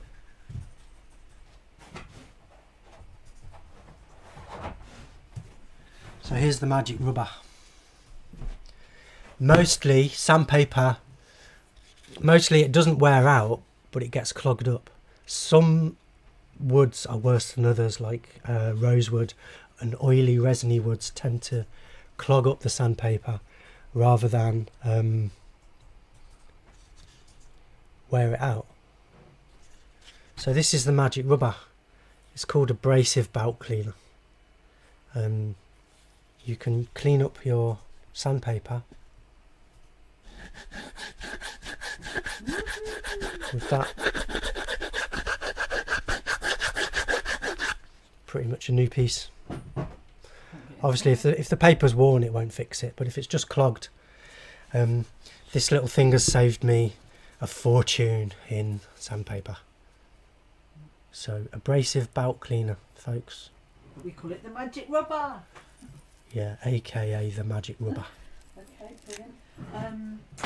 Right, another question. If you are using bigger frets, do you adjust the measurement at the bridge? E.g., you had a 16mm. Well, it will happen naturally, won't it? Because would it be higher or lower depending on the size of frets? No, it's exactly the same. Because the ruler's rested on top of the frets, so it doesn't make any difference. The important thing is that you've got enough space for your bridge. So 16 to 18mm for a Gibson style, or about 11 to 12mm for a Strat style. The size of the frets doesn't make any difference. Okay. Another question is, well, the kind of there's two. You sort of half answered it earlier. Yeah. Bill Flood earlier on in the stream was asking about a 335 course. Ah, yes, Right. 335. I was going to say that. We've got Mr. Bagpress. Yeah. Well, recently, Darren King from bagpress.com came up and we filmed the bagpress masterclass. So he showed us all the fancy tools that can be used to laminate guitars. Obviously 335s are laminated, and this now gives us the ability to make those kinds of guitars we didn't have before. So yeah, so watch this space, folks. 335s are coming. You know, should things ever return to normal, then there will be a 335 course coming up.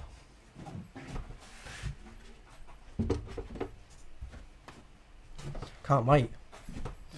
It's one of the most requested things that I've had to turn down over the years because we just weren't set up to do it. It's a completely different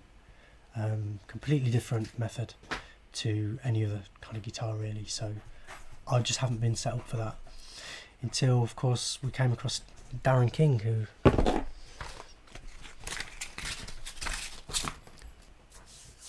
using the vacuum press and bags from bagpress.com, we're going to be able to do 335s coming up sometime this year, I reckon. Well, would it at least? It would have been sometime this year if it wasn't for the zombie apocalypse.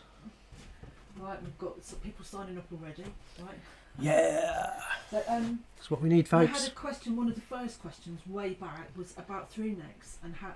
So somebody asked how long it would take, and it was in when you were talking about fretboards and necks and neck joins. Somebody asked about through necks. So do you want to say something about? How long does it take? It takes. Well, It takes. 8 to 10. Yeah, on the course it takes 8 to 10 days. That's the course here. On the course that's coming here on the workshop course, it would take you. You'd be on the custom course.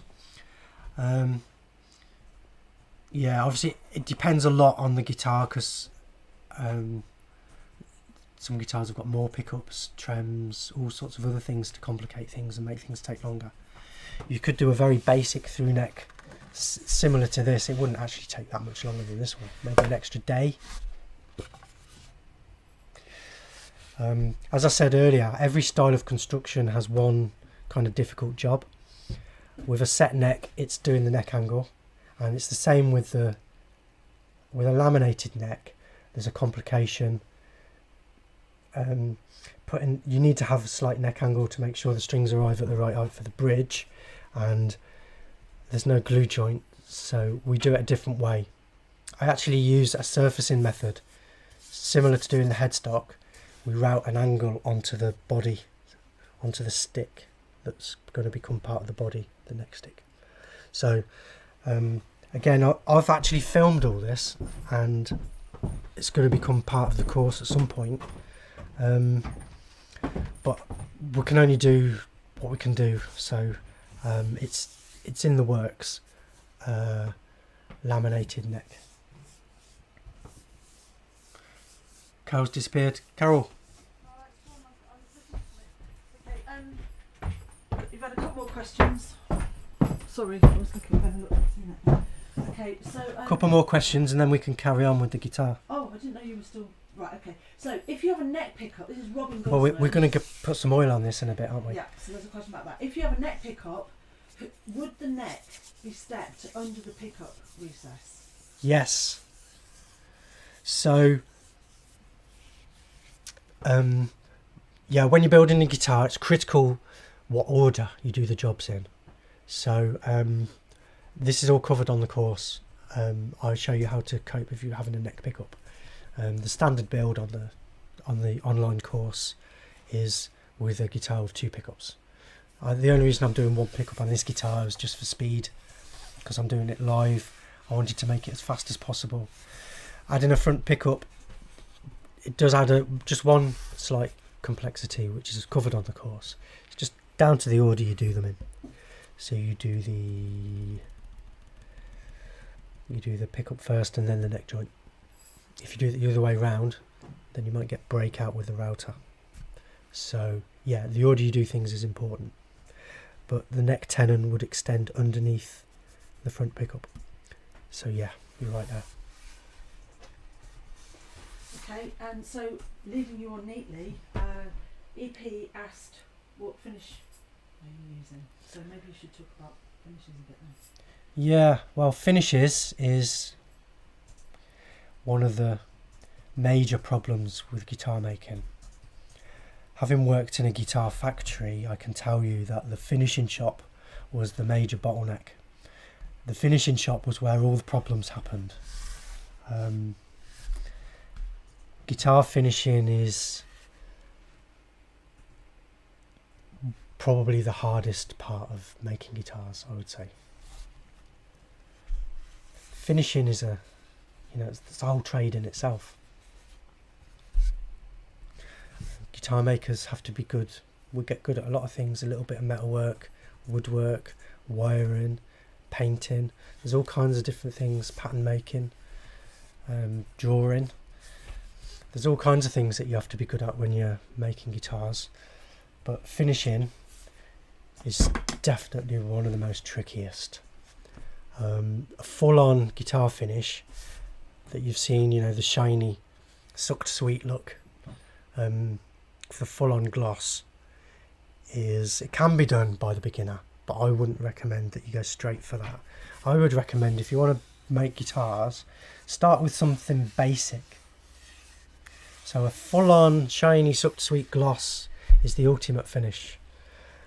We're going to do a basic finish. I'm going to use Danish oil. Any brand would do. The one I prefer is called Liberon Finishing Oil. Liberon Finishing Oil. But because of the zombie apocalypse, we couldn't get any. Everybody's run out, and Carol went out this morning to 3 different places, and I went out yesterday as well. the zombies were all queued up outside, so she couldn't get in. So I'm going to use Danish oil. It's perfectly acceptable guitar finish.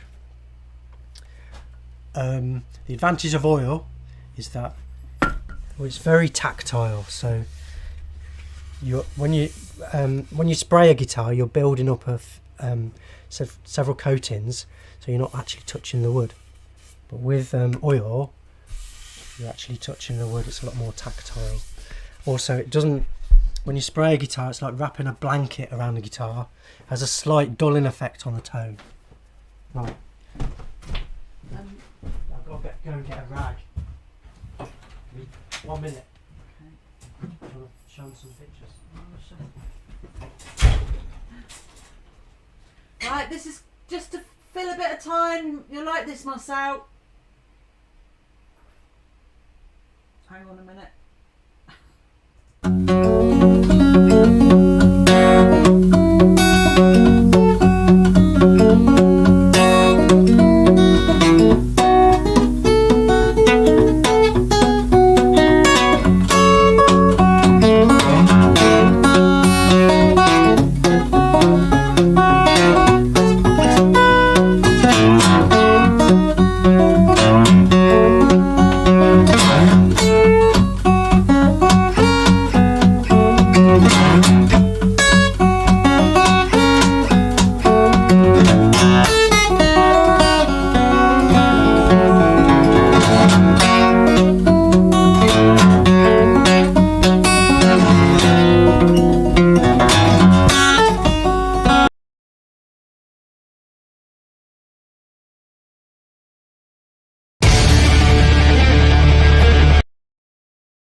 Oh, we're back in the room.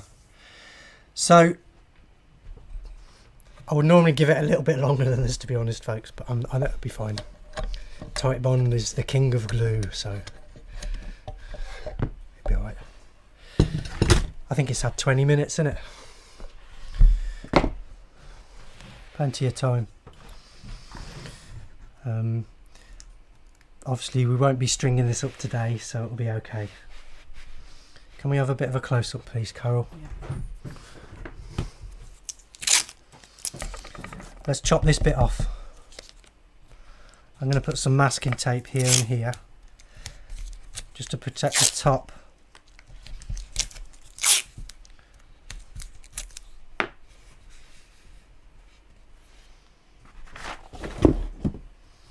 So I'm going to cut down here with a saw and then take the rest off with a chisel.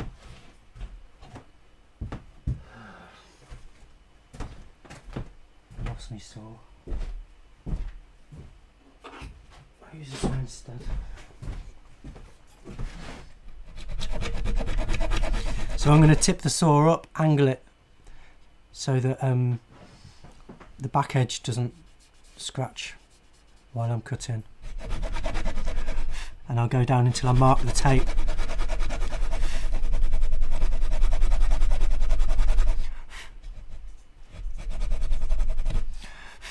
And then I'm going to tip it the other way. Do the same at the back.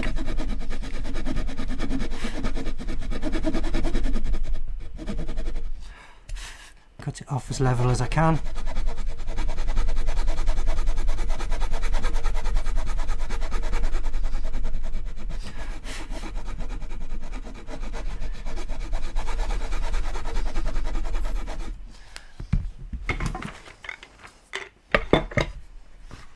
And now a chisel. I'm going to go from one side towards the middle and turn it round.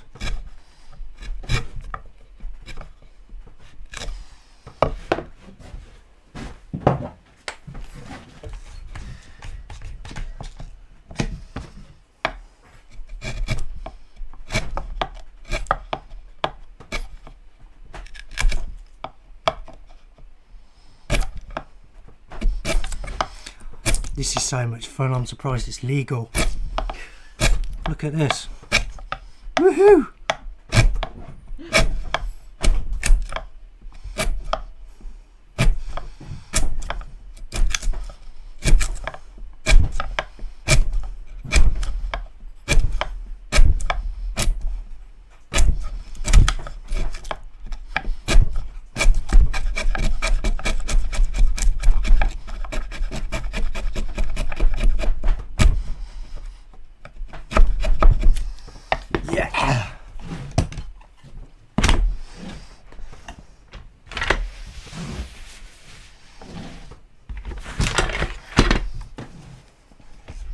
Deej says he can't find one of those chisels anywhere.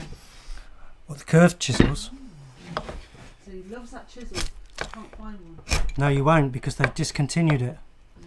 We are actually looking for someone to make them for us. Actually, Andy from Tone Tech was looking for us. Bill from Tone Tech. Who's Andy? I don't know. Bill from Tone Tech was looking for us to find them. So yeah, who knows? Maybe at some point we can get them made again. But they've actually discontinued them. Bill at Tone Tech, he does sell the next best thing, which is the two cherries. The two cherries chisel, which is fantastic actually. It's just as good.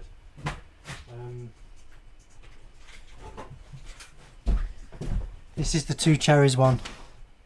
It's not exactly the same, but it's similar.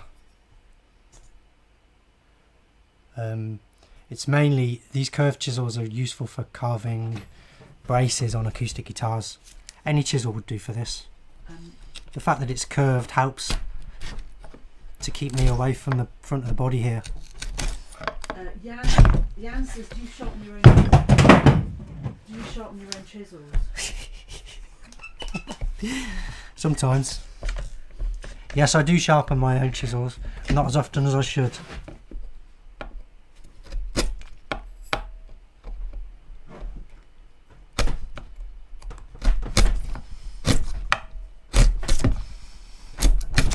Normally I take a bit more time than this as well.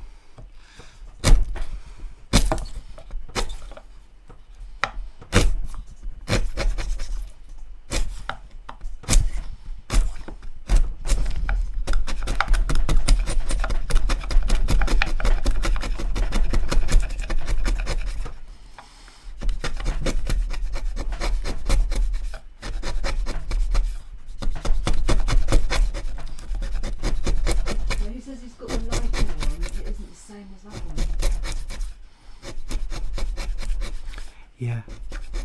The two cherries is a bit lighter. It's 10mm. This one's 1/2 inch.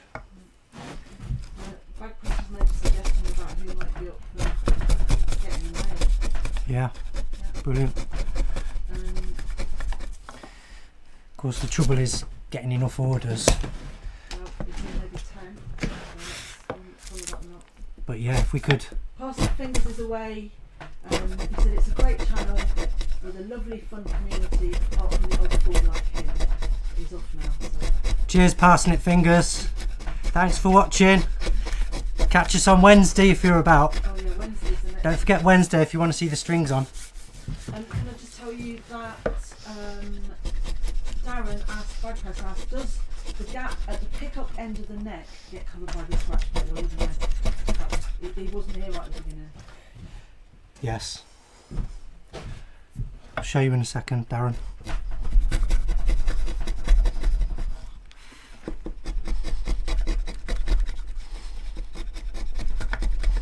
Yeah, Bree's just saying it's awesome. I might nick it next time I'm up there building a new guitar. Nick, what? The chisel? Yeah. I've got 2. Whoa! But they're like gold. One for you, one for me. But the backup, the secret one. There we go. So we can just give that a quick sand now. I'm going to take off the tape. Zoom in and look at it. Yeah.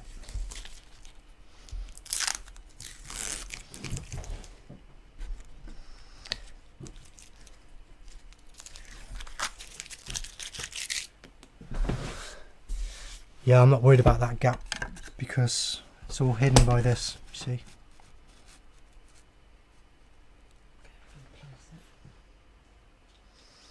Beautiful. We could fill that with a bit of filler.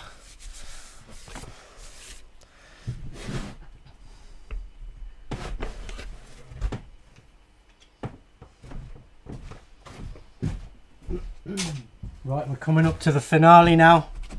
Poor old Parsnip Fingers is going to miss this.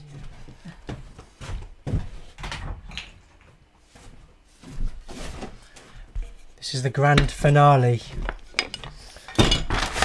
What all the work's been leading up to. This is a clean bench, free from dust.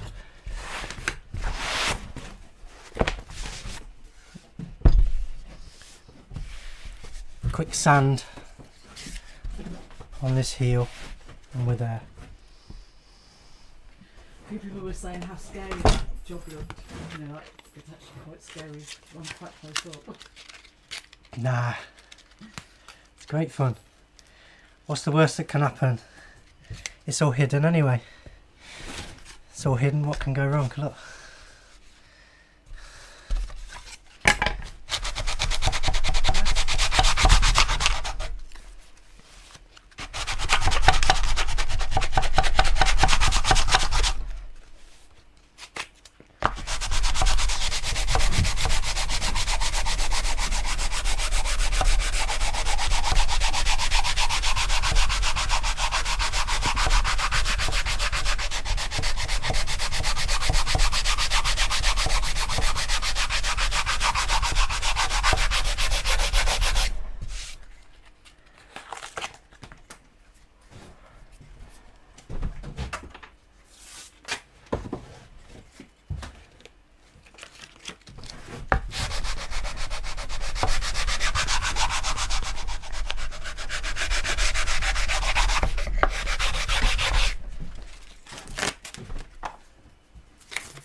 Is that your zombie apocalypse mask, Mark? It is, yes.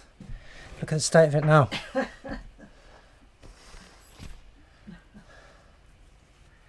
There's life in the old mask yet. Plenty of life in that. A quick rub with wire wool. This is the finest wire wool I've got.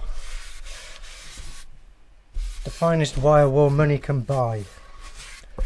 Now there's a little bit of glue just around the glue joint there. So let's make sure that's all gone. There, can you see it just there?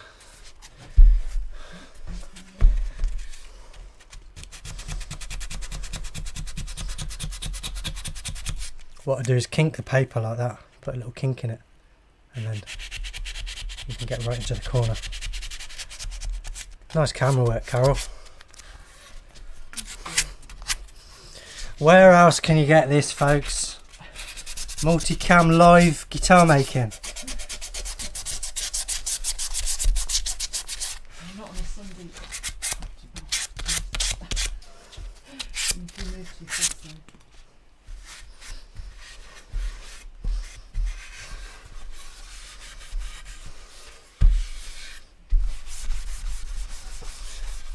Carol. Whoa, that's a crap picture. Can you zoom out a bit or in a bit or something?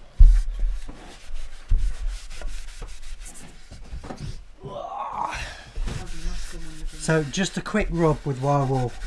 I'm not gonna overdo it.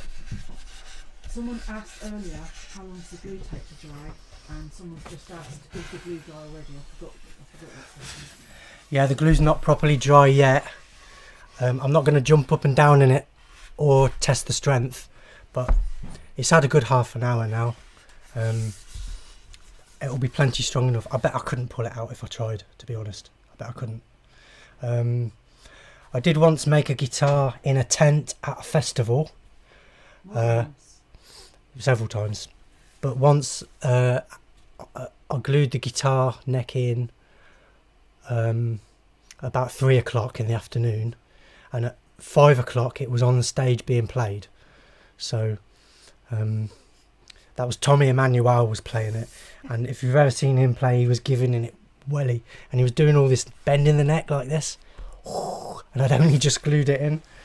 The neck howled, and my reputation survived the experience, but it was very scary, I tell you. But yeah, so that's why I'm confident that it's not going to fall out. The neck's going to carry on drying anyway, so we can put the finish on. The neck will carry on drying. A couple of other points. Why wire wool rolls and sandpaper? And I've already sanded it with fine sandpaper. The wire wool is exceptionally fine. I'm actually going to use this as a rag to put my oil on. Okay. Roger Appleby said he used to get his wrist slapped for calling it wire wool. His tutor said it was steel wool. Pedantic. And Jan's saying that the back of the heel, are you going to do any more? It's a bit sharp. Are you going to do any more? The back of the heel's still a bit sharp, yes. Good point. I'll give that a bit of a round off. Well spotted. It's a good job you're here, isn't it, Jan?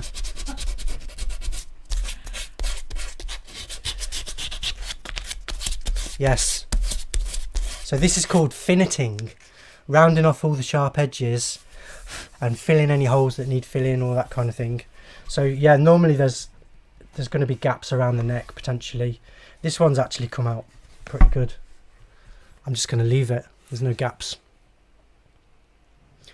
The only gap is the one on the front, which is going to be hidden anyway, so I'm not worried about that.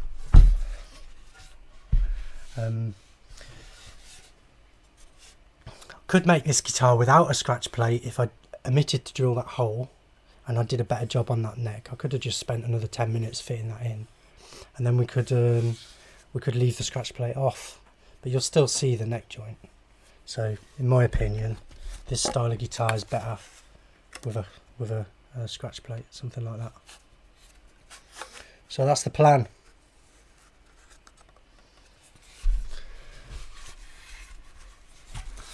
So let's get some oil on this thing then, and then we're done. While I'm oiling it, if you've got any questions, now's your last chance really to ask them. this is what today's all been building up to, really, is putting this oil on.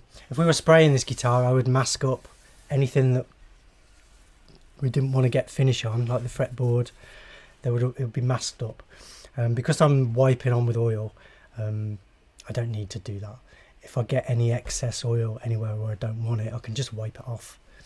So oiling a guitar is dead easy. It's just wipe on, wipe off, just like Karate Kid. A couple of people have asked about finishing courses. Yeah, finishing courses. It's coming, folks. It's coming. As I said earlier, finishing guitars is, it's the major bottleneck in the guitar factory. It's the hardest thing, I think, about building guitars. You don't have to do a full gloss. You can do a very basic finish like I'm going to show you now. If you want to get into guitar finishing, then all I can say is good luck, basically. It's easy when it's easy, that's what I'll say. Guitar finishing is easy when it's easy. When it goes wrong, that's when experience comes in, and you have to learn how to deal with when things don't quite go to plan. So there is a course coming, a guitar finishing course. It's my most requested thing, so it is coming. It's just that because it is a difficult subject, I need to make sure that I'm doing it properly. So we're working on it. Yeah, so we're working on it. But my take on it is going to be, I'm going to teach you how to spray guitars, finish guitars, using any material. So the methods are actually pretty much the same, whatever material you're using, cellulose, RUV, or whatever it is. So I'm going to teach you how to spray and finish guitars. It's on the way. It is my most requested course, so the sooner I can get it to you guys, the better. We are working on it. So yeah. Quick more questions. You'll have to be a premium member on the site to get hold of that. Right. So quick questions. How do you decide which pickup to use? Got any gloves? Need some gloves. So pickup selection. Somebody's asking, how do I decide what pickups to use? Well, I don't decide. I ask the player what pickups he wants. A lot of my customers, they know exactly what pickups they want. If they don't know, then my way of finding out is to say, who do you want to sound like when you're playing this guitar? So that gives me usually enough clues to choose a pickup for a guy. So, if you want to sound like Eric Clapton, then you use a single coil. You want to sound like Slash, you use a humbucker. And we use I use Wilkinson pickups for my standard pickups. I used to work with Trevor Wilkinson, so apart from we like to support our friends, the Wilkinson pickup is the best bang for your buck, in my opinion. So Carol, can we see the guitar, please? Sorry. So I use Wilkinson pickups on my standard guitars, and then if anybody wants to upgrade, then I usually recommend bare knuckle pickups. So check those guys out, bare knuckle. Those are kind of like the best pickups in the UK, in my opinion. They'll hand make pickups for you. If you tell them what you want to sound like, they will furnish you with the right gear. We've used some other people, haven't we? Like the Creamery, and some other. Yep, I use whatever pickups. If somebody specifies a pickup, then we'll use it. But if I choose, then it's either a Wilkinson or a bare knuckle for electric guitars. Now if you were playing large arenas, large venues, then I might recommend EMGs to you because they're super quiet. So here we go, I'm about to oil the guitar. I'm going to do the edges first, and then I'm going to do the front and the back. I'm going to do around the headstock, front and back of headstock, and then I'm going to do the back of the neck last. So there's a particular order of events just to avoid overlaps and you know, repetition.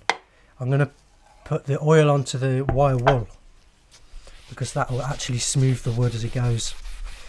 So after telling you what order I was going to do it in, I've done it in the different order. Doesn't really matter. The order of events doesn't really matter. It's just wipe on and wipe off. You can't put too much on. Splash it on. If you get any runs, then you just wipe it off. I'll do the edge now.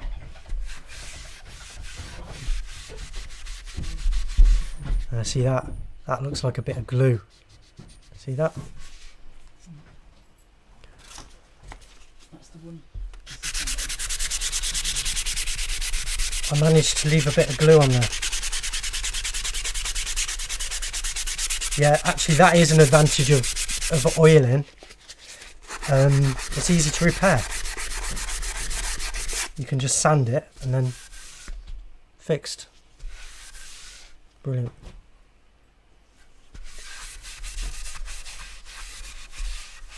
Now I'm going to put maybe 3 or 4 coats on this guitar, but you're only going to see me put 1 on because we're going to leave it to dry, and then I'm just going to put 1 coat on a day until Wednesday. You can put anything up to 3 or 4 coats on in a day, but it's best to leave it as long as possible in between.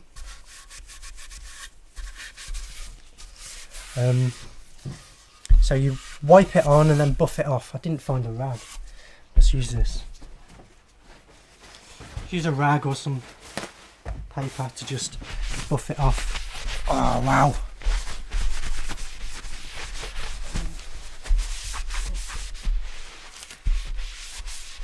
So we don't leave it too long before you buff it. I'm going to buff it by area, so I'll do a little bit and then buff it, and then a little bit more. If you leave it too long, it will go sticky. It starts to feel really sticky. If that does happen to you, don't worry about it. Just put a bit more oil on the wire wool. Put more oil on, and the stickiness disappears as long as you buff it straight away. So oil on the rag, wipe on. You can't put too much on. If you get a run, you just wipe it off.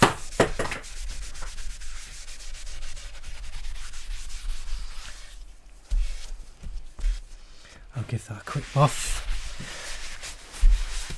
Wipe off any excess.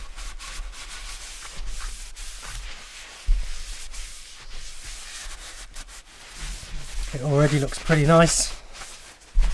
Look at that.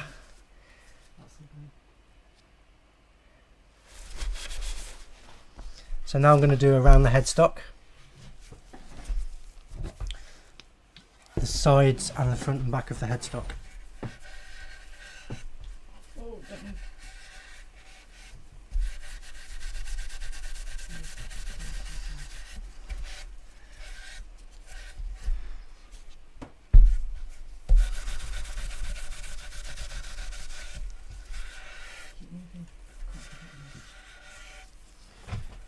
A quick buff.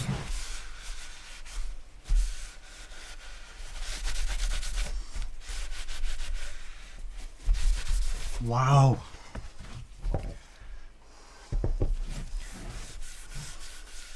Wow. Beautiful.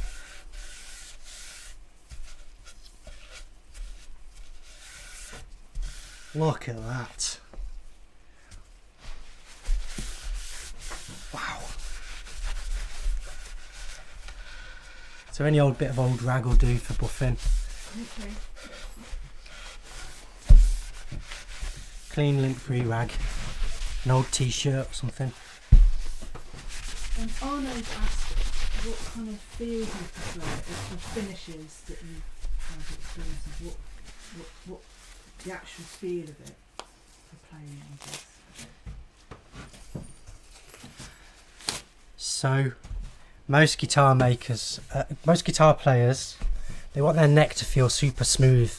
You know, you don't want it to feel sticky at all. And so gloss finishes can tend to feel a little bit sticky. Some people don't like gloss finishes for that reason. We have, we're quite unusual really for guitar makers because we have our UV finish, which is I think we're amongst, there's hardly anybody in the UK who's using this. We're right at the forefront of this.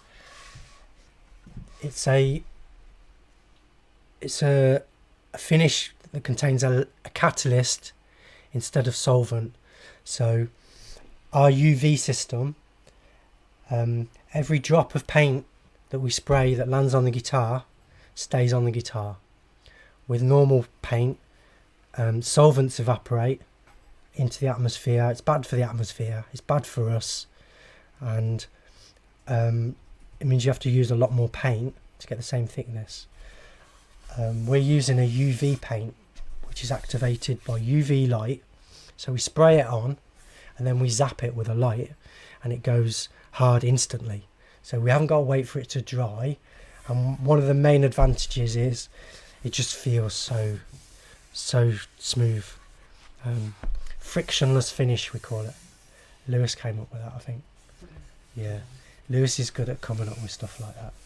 He calls it the frictionless finish. It feels amazing.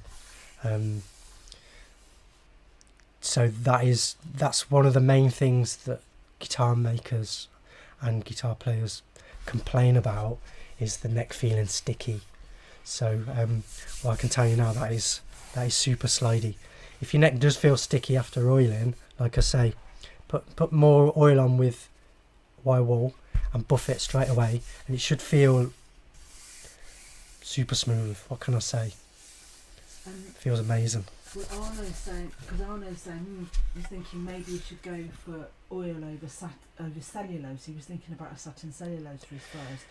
But what you're saying is that you have to do extra work on the oiled finish to make it. A satin neck will feel nice and slidey. You can wire wool the back of a satin neck. Actually, if you've got a gloss neck that feels too sticky for you, you can wire wool the back of that, and that'll change it into a satin neck and make it feel super slidey and nice again. I've forgotten the question. No, he was saying maybe he'll choose an oil finish over nitrocellulose for his first. Yeah, I would highly recommend an oiled finish for your first build, because look how fast that was. It took 10 minutes. Wipe on, wipe off. As soon as you get into spraying, then you've got added expense of equipment. Well, you can buy spray cans. You can do a guitar finish from spray cans. They are much improved compared to how it used to be. So you can get good quality spray finish out of just an aerosol nowadays. So why not? Yeah. But an oiled finish is a lot easier and quicker. And if you're anything like me, you just can't wait to play it, your first guitar. So why not? A couple of coats of oil, job done. So between now and Wednesday, I'm going to put another coat on, maybe one a day. But there is one more trick I want to show you about an oiled finish, which we'll have to wait till Wednesday. So yeah, you'll have to tune in. I'm going to show you one more trick to get a super smooth finish with an oiled finish. Right, I wish you could reach through the screen and touch it, guys. Well, I've got a couple of questions on Lick it! A couple of questions. So, how does an oil finish hold up against filth and like sweaty hands and stuff? So obviously an oiled finish does not hold up as well against dirt and moisture. As a gloss finish is actually covers the wood, so it's like a coating on the wood, and any dirt will sit on top of the finish. With an oiled finish like this, if it gets dirty, the dirt can go into the grain and stain.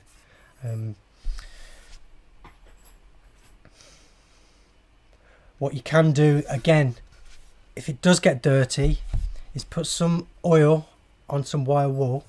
That'll clean all the dirt straight off. Most of it anyway. But yeah, that is the main disadvantage of an oiled finish, is that dirt can still get into the wood. It's not as effective a barrier as a lacquered finish. But I would still recommend it for your first guitar for ease of use. And also it has the added advantage of being, it's the most, it has the least effect on the tone. So it's the lowest build. There's hardly any product on there. So it doesn't cloak the sound at all. It gives you the most purest sound. The most sound you're going to get out of your guitar will be with an oiled finish. I've got 2 more questions. The skill of the painter actually is, a highly skilled painter will be able to get a thinner finish. So a lot of factory finishes are super thick and they just kill the tone of the wood. So are we done? No, so quickly, Chris McConnell's just wondering how UV paint will age. We'll find out. I mean, so far so good, eh? Yeah, the ones I've had back in, they look just the same as when they left. It's pretty amazing. Yeah, and any ones we've had in for Yeah. it's not, yeah, okay. So right. I had another question from Alec in Dumfries earlier on. He was asking, do you know that he said he uses alkaline glue. Is it any better? How does that compare to Type Bond? He's been told it's the same stuff. I've never tried it, so I don't know. Right, okay. And then I don't like to use copies though. If somebody's copying somebody else, I'd rather use the original, even if it is a little bit more expensive. But we don't know anything about it, do we? Yeah, I don't know. I haven't tried it. Then the other thing is, Boo was just asking, what are the best alternative and sustainable woods to use instead of mahogany? I said native and reclaimed, but you know. I suppose the most greenest, ecologically sound piece of wood to use is the piece of wood you've got. If you've got a piece of wood in your garage that'll do, then use it. Yeah, there's an awful lot of wood in this country. But if you want to buy a piece, then look for a piece that says FSC. That is that's certified by the Forestry Commission. So it's from managed forests. All our wood is from managed forests. So so that's it. I'm running out of steam now, guys. No, that's good. Running out of energy. So we did a lot. So what's What happening did we do? Neck join, radius, all those holes are drilled. We checked everything fitted. I sanded it. I showed you how we level the frets by rubbing it on the block before we glue the neck in. So that'll save a bit of time on the last day. And then we glued the neck in and I applied the finish. So another busy day. Another day, another dollar in the Bailey workshop. If you want to support us, guys, look at the links below in the description. Liking the video, isn't it? Yeah, at the very least, if you just like the video, then that helps us with the YouTube algorithm. You know, it annoys me hearing guys say that all the time, but it does make a difference. So if you like the video, make sure you're subscribed and look out for oh yeah, leave a comment as well. That's another big thing you can do. Just leave a comment. YouTube notices that. So like, subscribe, comment, all that stuff. Leave a question if you've got any questions, and I will see you guys on Wednesday, same time, same place, in the Bailey workshop, guitarmaking.co.uk. If you can't wait till Wednesday, check out the website. They're full courses, build your own electric guitar and build your own acoustic guitar from scratch, starting with a blank piece of paper. I will show you how to design and build your dream guitar. So cheers for watching, folks. If you've made it this far right to the end, then I'm going to send you a medal. Watch the post. There's a medal in the post. Not really. But thank you guys for watching. It really does mean a lot. Wednesday 1 o'clock. Everybody's saying thank you, thank you, thank you. Much Well, appreciated. don't thank me. Thank you guys. Oh, and Because whatever you're doing is working. YouTube has decided it likes me. So let's do it. I can't wait to play it. So Wednesday, guys, we'll be putting the strings on. woohoo! Fade to black. Cheers, folks.